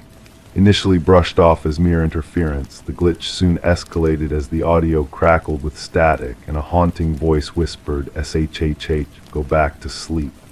A chill crept through her veins as she rushed to her son's room, heart thundering in her chest. But upon reaching the crib, her worst fear materialized. The room was empty, devoid of the infant she cherished. The window remained shut, the door securely locked. The only unsettling sight was a stuffed rabbit lying on the floor, its unblinking black eyes fixed on her with an eerie intensity. Rebecca's screams pierced the night, tearing through her throat until raw agony set in. The neighbors, startled by her anguished cries, summoned emergency aid. When the authorities arrived, they found her cradling the stuffed rabbit, lost in a world of torment on the nursery floor. Samuel, her 4-month-old son, had vanished without a trace, leaving a void in her heart and a mystery shrouded in darkness. Initial investigations yielded little, a baffling lack of clues in a puzzle with no clear solution.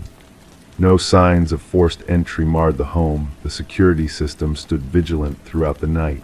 The baby monitor's footage, once benign, now held a sinister secret, the enigmatic voice and static that defied logical explanation. How could a child be taken from a fortress-like home without a trace, leaving behind only a toy with haunting eyes? Suspicion veered towards Rebecca, her demeanor under scrutiny as whispers of doubt filled the community. Her husband, Daniel, absent on business, returned to a fractured reality. The strain in their marriage deepened by Samuel's disappearance, shadows of doubt encroaching upon their fragile world. Medical records hinted at Rebecca's inner turmoil, her battle with postpartum demons now under harsh scrutiny. A breakthrough emerged from the shadows, a pivotal find that shifted the investigation's focus. Microscopic fibers, foreign to the household, clung to the nursery windowsill, a trail leading to an outside intruder's entry. The search intensified, revealing glimpses of a mysterious figure in the night, a phantom lurking in the periphery. A footprint in the soil hinted at a skilled trespasser, leaving behind traces of a clandestine presence. As the inquiry delved deeper, Daniel's return marked a turning point. Unusual calluses on his hands, a newfound hobby in rock climbing, and a trail of questionable actions painted a damning portrait. Financial discrepancies, clandestine phone calls, and a hidden second life unraveled before investigators' eyes. The baby monitor, once a source of comfort, now held the key to the truth. Digital forensics unveiled a sinister plot, hacked signals, manipulated transmissions, a web of deceit that ensnared the unsuspecting family. Following the digital breadcrumbs, investigators unearthed a chilling discovery in a secluded basement, a woman named Elaine, harboring a stolen child. Elaine, a specter from Daniel's past, haunted by loss and fueled by desperation, emerged as a ghostly figure in the unfolding drama. Her eyes vacant, her motives unfathomable, she surrendered to the authorities without resistance, her connection to Daniel weaving a tapestry of deceit and betrayal. The trial unveiled a tapestry of deception, an intricate web of lies and treachery that ensnared the guilty.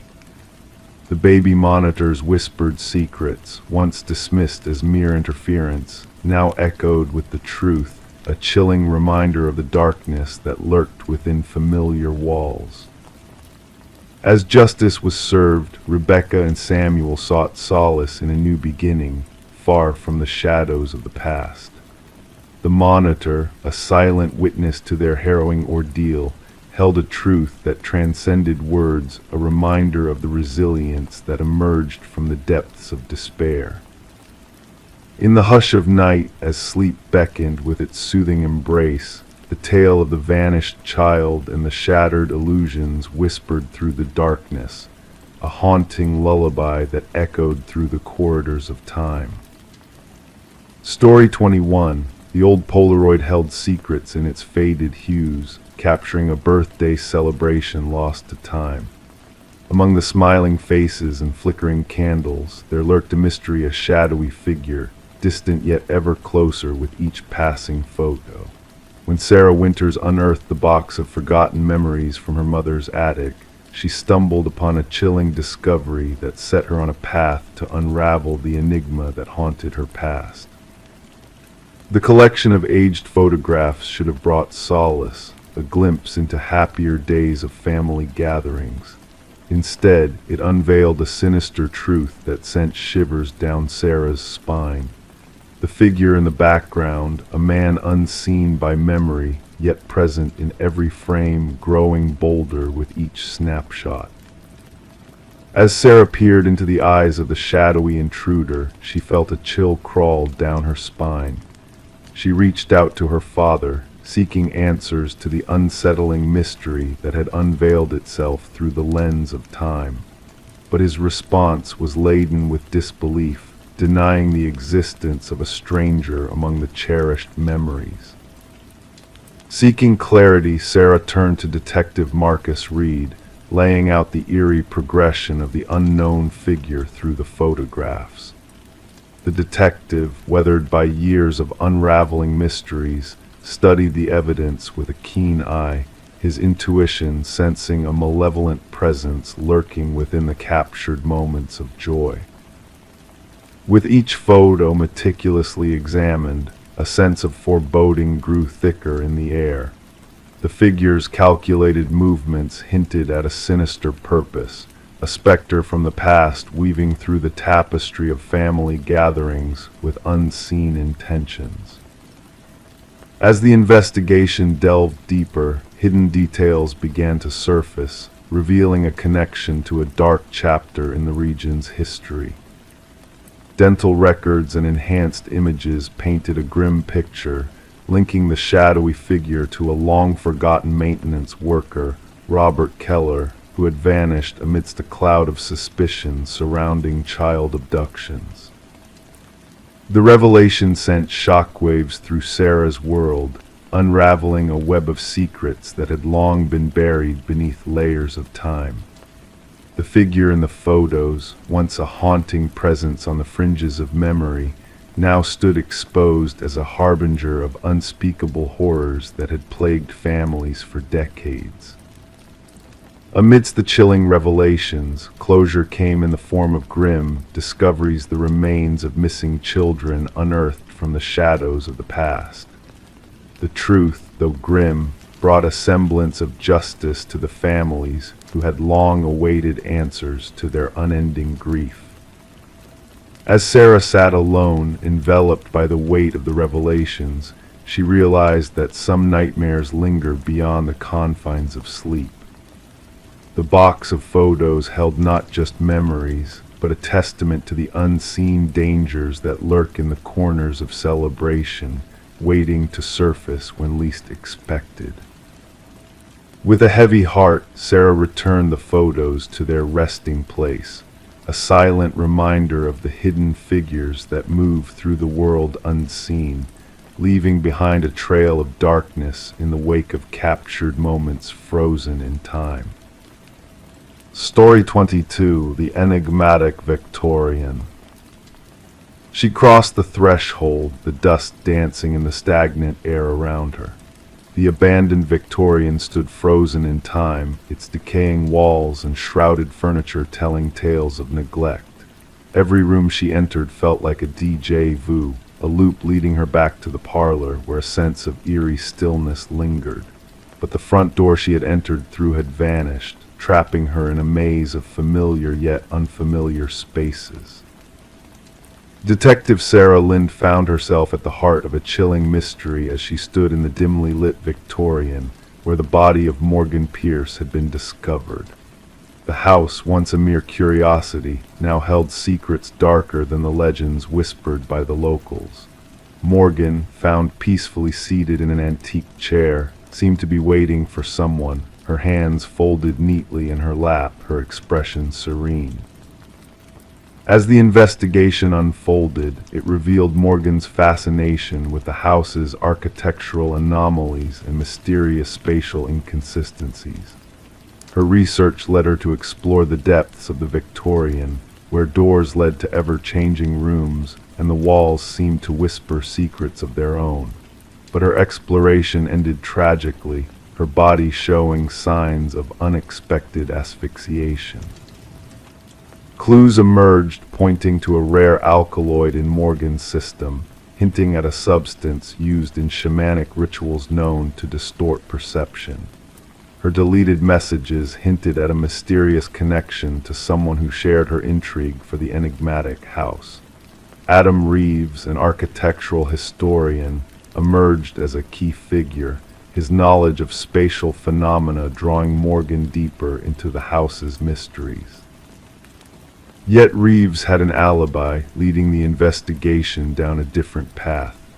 A revelation from Alina Blackwood's grandson unveiled a dark family secret: deaths in the house, always found in the parlor, always peaceful. The family referred to it as the Claiming, hinting at a malevolent force lurking within the walls. A hidden compartment behind the fireplace unveiled artifacts from ancient cultures, hinting at a deity of liminal spaces, a guardian of thresholds between worlds.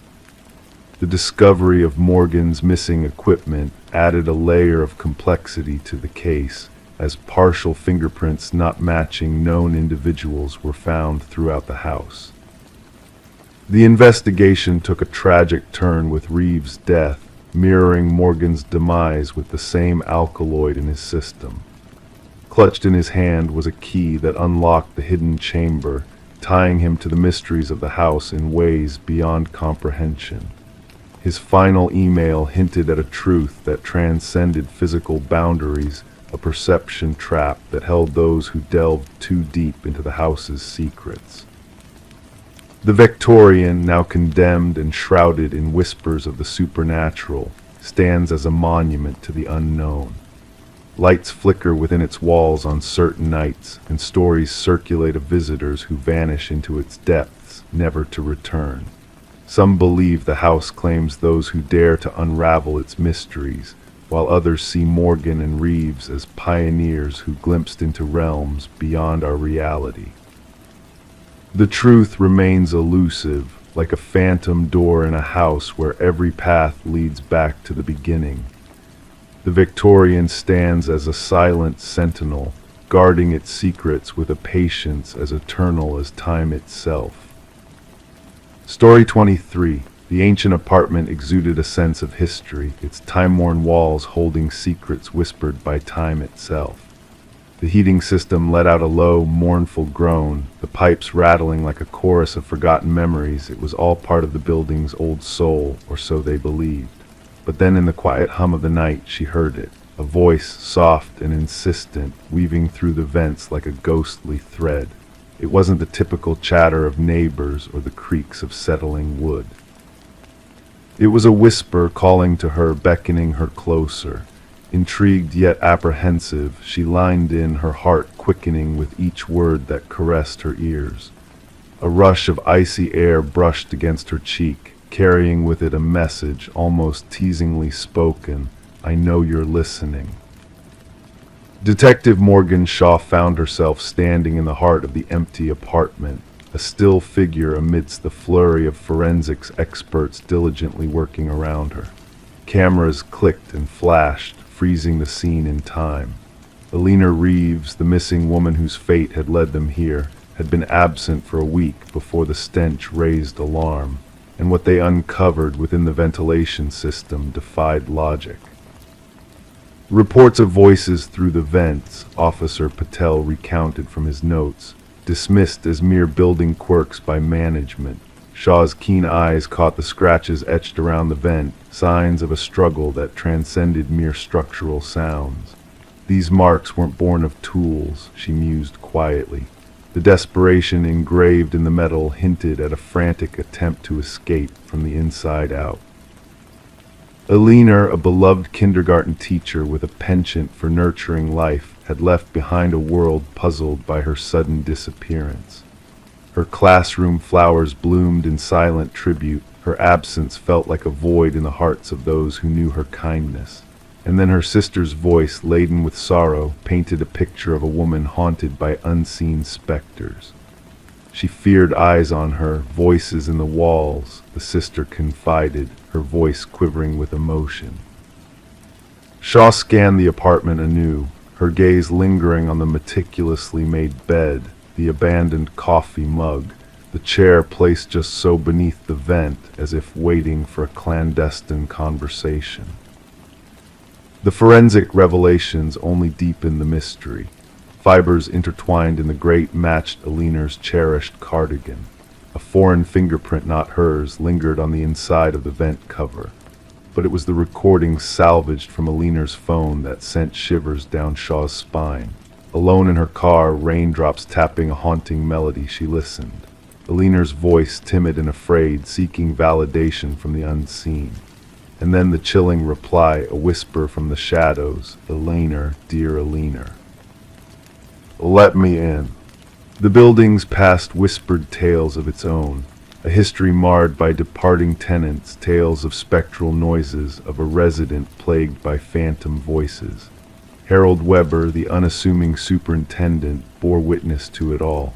His nonchalant demeanor wavered only when probed about 4B's past occupants. Shaw sensed a shift in his facade, a crack in his practiced calmness. A hidden passage uncovered within Alina's bathroom unraveled the truth, a clandestine network of tunnels snaking through the walls like hidden arteries. Within this labyrinth, remnants of a watcher emerged, a flashlight discarded wrappers, a chilling testament to covert habitation. Shaw's team, following the trail, uncovered Weber's digital dossier, a compendium of intrusion, of voyeurism disguised as care. Weber's arrest was devoid of resistance, his serene smile a mask for the darkness within. "They all hear me eventually," he intoned cryptically to Shaw, his eyes gleaming with an unsettling certainty. The truth, unveiled by the coroner's findings, painted a grim portrait of Alina's final moments, a drugged descent into the bowels of the building, lured by promises of sanctuary, only to find a web of deceit.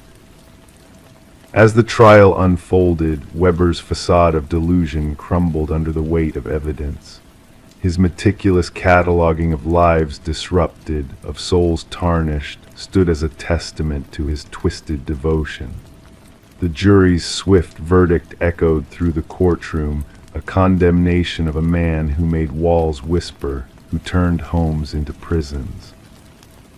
Weber's parting words to Shaw lingered, a haunting echo of his twisted legacy. "The whispers endure," he murmured, a chilling prophecy of voices that transcended walls and time. And so the apartment building, now a hollow shell of its former self, whispers still. New tenants hear the echoes of the past, the chilling murmurs that dance through the vents, the cold breath of a presence unseen. The groan of the heating system, the rattle of pipes, it's all part of the building's tale, a story that never truly sleeps. Story 24, the apartment sat in silence, its emptiness lingering for months. When the new tenants arrived, they expected nothing more than a layer of dust and perhaps some abandoned furniture. However, one door refused to yield to their gentle nudges. It was a closet, stubbornly locked from within. The landlord, with a sense of trepidation, finally forced it open, anticipating only old coats or discarded items. But what they discovered within sent a shiver down their spines. The walls were marred with deep, jagged scratches, etched into the wood with a frantic urgency. And nestled in the corner, an ancient flip phone lay dormant, its battery long drained except for one unread message glowing hauntingly on the screen. Detective Morgan Shaw, a seasoned investigator, had encountered her fair share of unsettling scenes in her career. Yet this particular sight caused a chill to creep up her spine, not from the sight of blood or overt violence, but from the implications of those desperate scratch marks, a silent cry for help, a struggle for escape. "We need forensics here immediately," she instructed her partner, Officer Reed, who diligently documented the eerie scratches. "And bring me the records of the previous tenants." The message on the forgotten phone simply stated, "I know what you did." The landlord, visibly anxious with perpetually clammy hands, nervously disclosed that the former tenant, a reticent young woman, had vacated abruptly, leaving behind unpaid rent. She was quiet, kept to herself, left about 6 months back, he muttered, his eyes skirting away from the closet. Never caused any trouble. Forensic analysis unveiled multiple traces of blood within the scratch marks on the walls. Most matched a single individual, presumably the missing tenant, Emma Caldwell, a 28-year-old woman reported missing after her sudden disappearance from work. However, 2 DNA samples puzzled the investigators. One remained unidentifiable in the system, while the other belonged to a man who had supposedly perished 2 years prior. "This doesn't make sense," Shaw murmured, her gaze fixed on the perplexing lab results. Derek Mercer, a convict of assault 5 years ago, was believed to have died in a tragic car crash, his identity confirmed through dental records. Yet his fresh DNA lingered on the closet walls. Emma's apartment painted a poignant picture of interrupted life: unopened mail, a neglected coffee mug in the sink, a neatly made bed. Her phone records hinted at a sudden change. Regular calls to her sister dwindling to silence, replaced by numerous calls from an unidentified number in the weeks leading up to her vanishing. The sister mentioned Emma spoke of a secretive new boyfriend, Officer Reed relayed. No name given, just described as intense and private.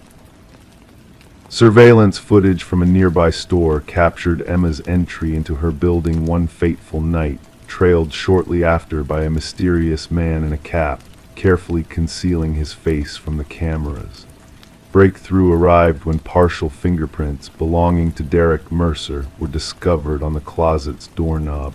He staged his death, Shaw concluded. The question remains why and what ties him to Emma. The enigmatic DNA sample led the investigators to another missing person case, Lynette Porter, who had vanished 3 years earlier. Though her trail had gone cold, witnesses reported seeing a woman matching her description frequenting Emma's residence. Shaw pieced together the puzzle while scrutinizing traffic camera footage, linking a car registered under Derek Mercer's mother's name to repeated visits near Emma's apartment. The driver bore a striking resemblance to Derek. The inquiry led them to a secluded property owned by Mercer's family, where behind sturdy basement doors they uncovered Lynette Porter alive yet emaciated, confined in squalid conditions mirroring the closet where Emma had been ensnared. "He forced me to witness," she whispered hollowly, her eyes vacant. "He said I needed to understand the fate of girls who dare to leave."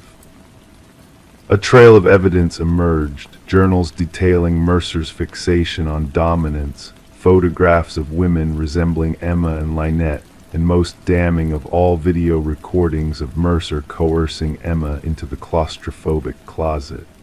"She thought she could expose me," his voice echoed on the recording. "No one reveals my secrets." The manhunt for Derek Mercer spanned across jurisdictions.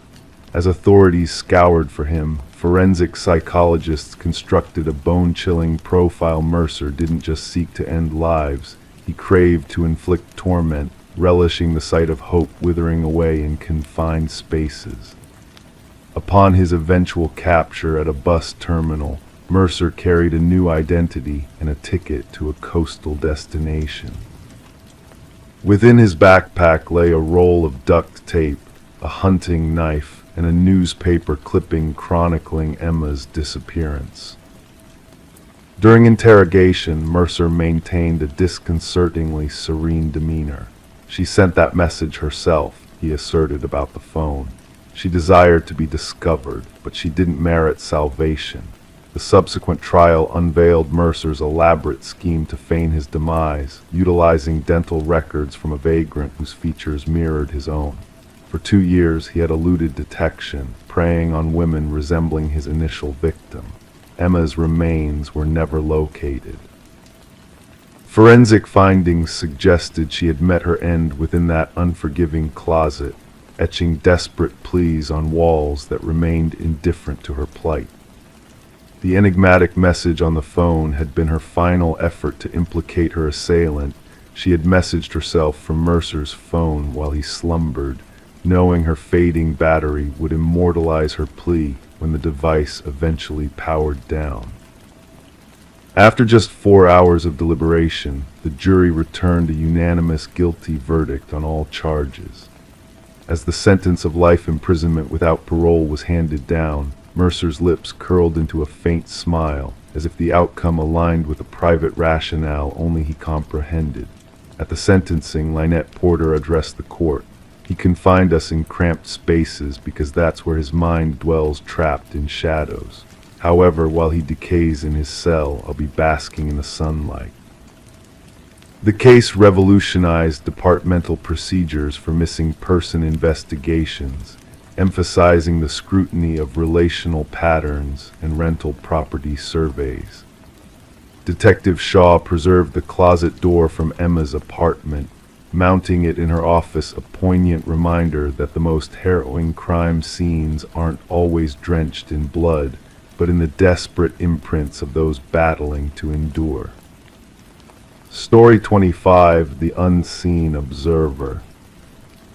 She always avoided the attic, finding it unsettling, but when a storm brought a leak in the roof, she had no choice but to confront its secrets.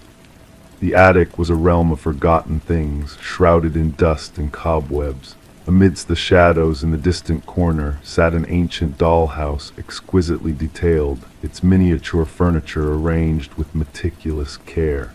Yet, as she gazed inside, a shiver ran down her spine.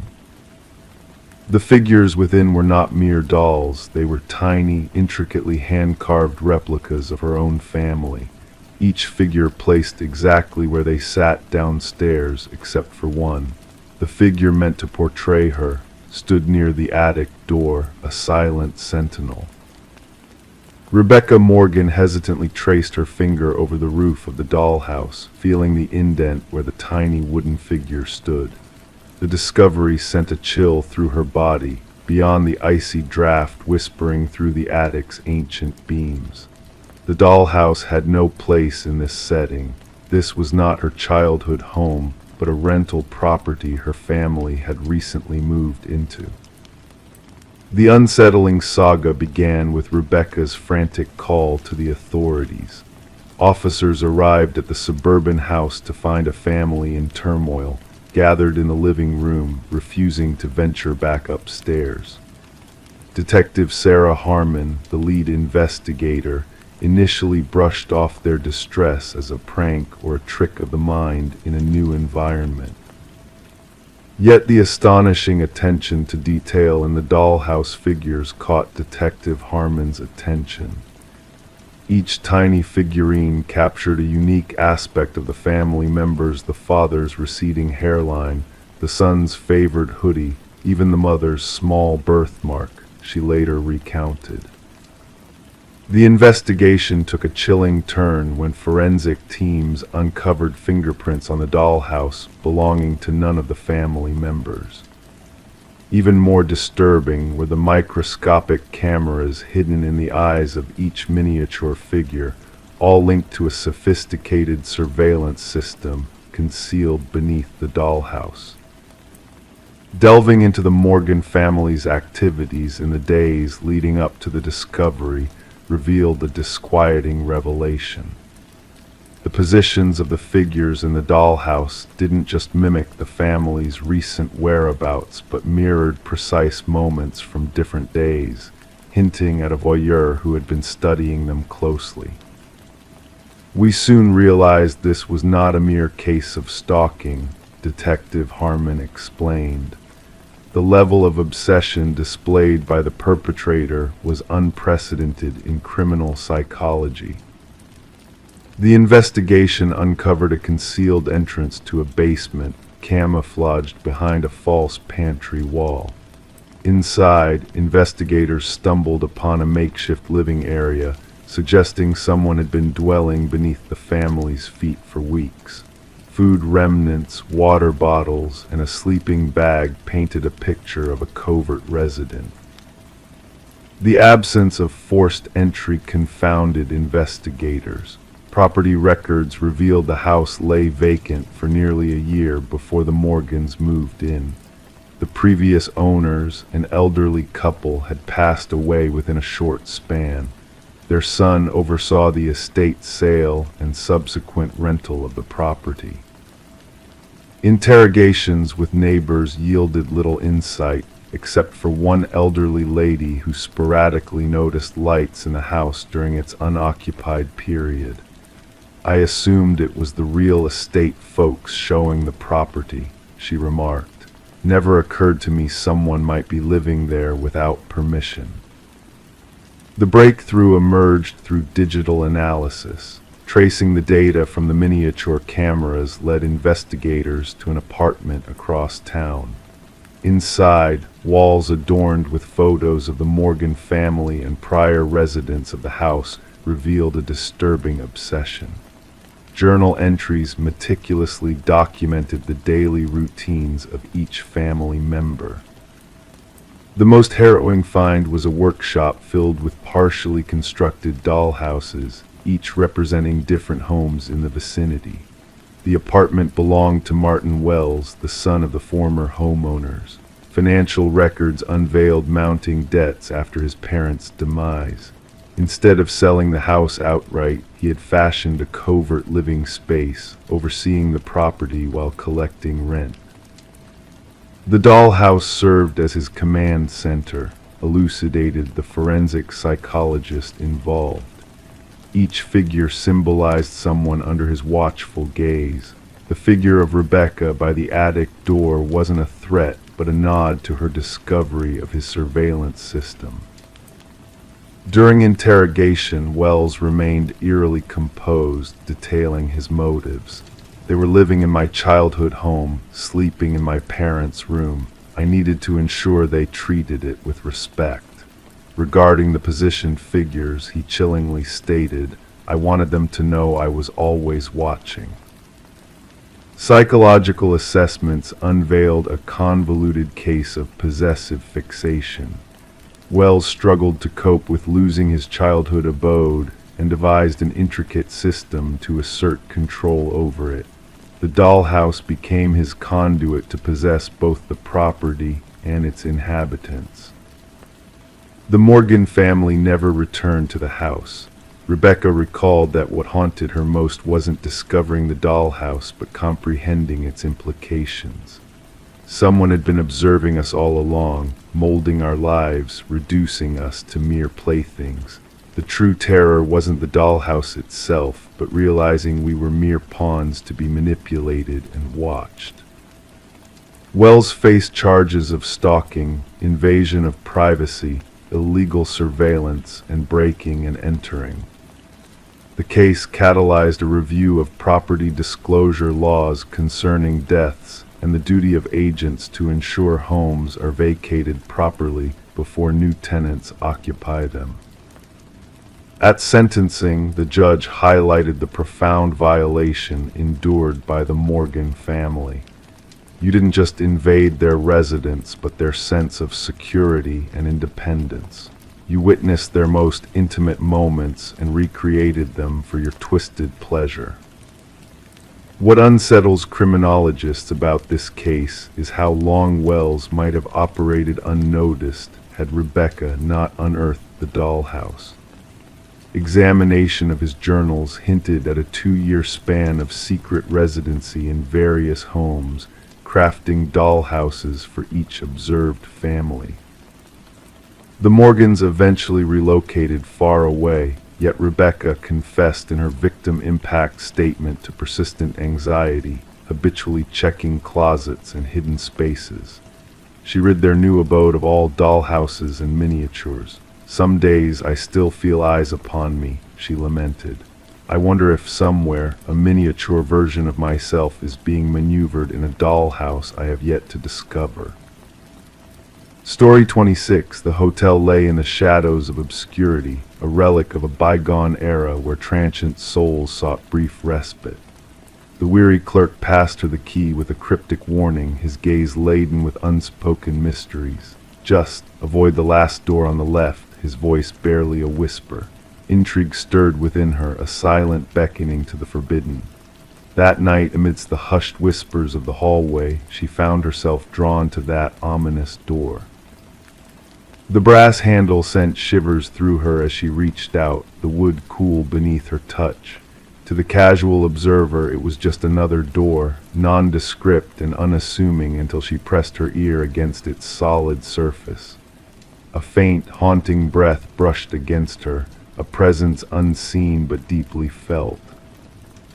Detective Morgan Reed emerged from the veil of sleep, stepping into the realm of shadows and secrets as she ventured beneath the tape marking the threshold of tragedy. The scent of iron lingered in the air, a metallic tinge that spoke of unspeakable deeds. Blood had seeped into the fabric of the room, staining it with the echoes of violence. Amidst the stark contrasts of order and chaos, a young woman lay motionless, her golden locks splayed like a halo of despair. Her vacant gaze pierced the darkness, frozen in a silent scream of agony or fear. Reed knelt beside the fallen figure, a silent witness to the brutality that had shattered the serenity of the room. The forensic technician's monotone voice cut through the silence, detailing the grim familiarity of the scene. Another victim, another tragedy, each bearing the same macabre signature. The victim's elegance clashed with the squalor of the setting, a stark reminder of the darkness that lurked beneath the surface of the forgotten motel. No robbery, no trace of struggle, only the chilling certainty of a killer driven by twisted motives. Back at the precinct, Reed confronted the mosaic of evidence spread before her. 3 lives intertwined by the thread of death, each a haunting reflection of the other. The whispers of a predator on the prowl echoed through the corridors of the town, stirring fear in its wake. Autopsy reports revealed the methodical cruelty of the killer, a personal vendetta woven into the fabric of each crime, devoid of mercy or rationale. Days bled into nights as Reed delved deeper into the shadows cast by the killer's malevolent presence. Surveillance footage yielded no solace, no glimpse of the phantom who stalked the night. The victim, Elaine Werner, remained an enigma, a woman of meticulous precision thrust into the chaos of her final moments. A chance revelation from her sister unveiled a clandestine affair, a web of deceit spun by a man known only as C. The investigation shifted its focus to Werner's workplace, where the veneer of professionalism masked a darker truth.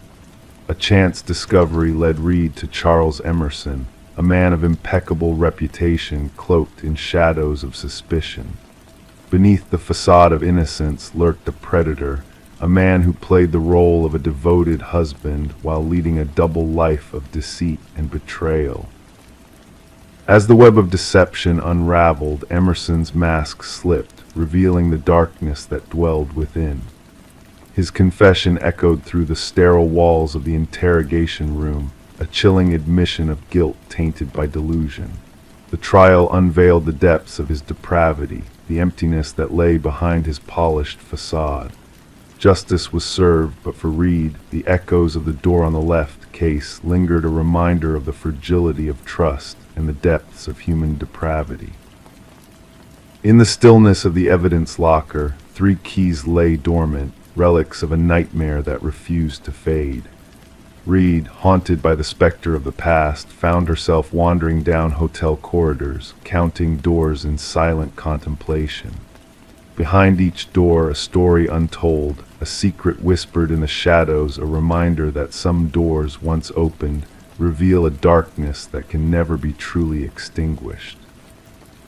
Story 27, the Costume Emporium, was in its final days, dispersing remnants of its past. Amidst the fading relics, a woman uncovered a mask, its features delicate yet eerily real. Placing it on the counter, the cashier hesitated. "That's not ours," he murmured. Perplexed, she searched for a tag, finding none. Shrugging off the mystery, she carried it home. That evening, she awoke to a gentle rustle, a whisper of fabric in the stillness. Mask had vanished from the dresser, now perched on her nightstand, silently observing her. The woman known as Catherine Reed was discovered by her neighbor. Sunlight spilled through the open door, illuminating the somber scene within. The borrowed book was forgotten as the neighbor stumbled upon a sight that would linger in the minds of investigators for years to come. Catherine lay lifeless on her bedroom floor, the mask nowhere to be seen. Detective Morgan arrived, shadows dancing to the rhythm of camera shutters. "No signs of forced entry," an officer remarked, jotting notes in solemn silence. The detective surveyed the room, absorbing details unnoticed by others. A jar drawer, a lipstick-stained water glass, ordinary yet ominous in the absence of its inhabitant. The medical examiner, with a solemn countenance, struggled to discern the cause of death. "No visible wounds, no signs of struggle," he intoned. Gesturing to her frozen expression, he noted, terror etched into her very being. Bending closer, the detective whispered, something frightened her to her core. Catherine, an art appraiser known for her precision, had an eye for authenticity that set her apart. Colleagues recounted her keen ability to discern the counterfeit. Could this gift have led to her untimely demise? Surveillance footage from the costume shop unveiled a peculiar incident. The cashier's bewilderment at the mask's origin was evident. The owner disavowed any knowledge of it, denying its presence in their inventory. Visiting the now vacant shop, the detective confronted the nervous owner, who confessed to sporadic anomalies following acquisitions from a deceased collector's estate sale. Breakthrough arrived with microscopic fibers found on Catherine's fingertips, puzzling in their composition, a blend of human hair and an enigmatic organic substance defying identification. Tracing back, records revealed a pattern of deaths linked to the acquisition of mysterious masks, each victim bearing the same terror-stricken countenance in demise. A retired detective, a veteran of a similar case, shared a revelation. Across a dim-lit room, he disclosed hidden inscriptions within the masks, hinting at ancient rituals of soul transference. A journal discovered within Catherine's residence unveiled her descent into paranoia, sensing an unseen presence and delving into the mask's malevolent history. The evidence amassed, enigmatic fibers, Catherine's research, a series of deaths echoing a macabre cycle. The medical examiner's verdict, death by heart failure induced by sheer fright. What horror could still a heart with such dread? Surveillance footage from a neighboring abode uncovered a chilling sight and entity, masked in Catherine's likeness but moving unnaturally, a puppeteer's mimicry of life. A nationwide hunt commenced for the elusive mask, resurfacing months later in a distant vintage store sold to an unknown buyer. The enigma endures unsolved. The detective preserves Catherine's journal, a testament to an uncanny truth beyond official files. Nights bring restless awakenings, a sense of unseen eyes. Fearing the mask's return, she secures her abode, dreading the day it finds another bearer vessel seeking a new occupant in a cycle unbroken, spanning centuries. The mask lingers, waiting to be unearthed once more. And when it is, another soul will awaken to its silent approach in the night, vacant eyes fixed upon them, craving the essence behind their gaze.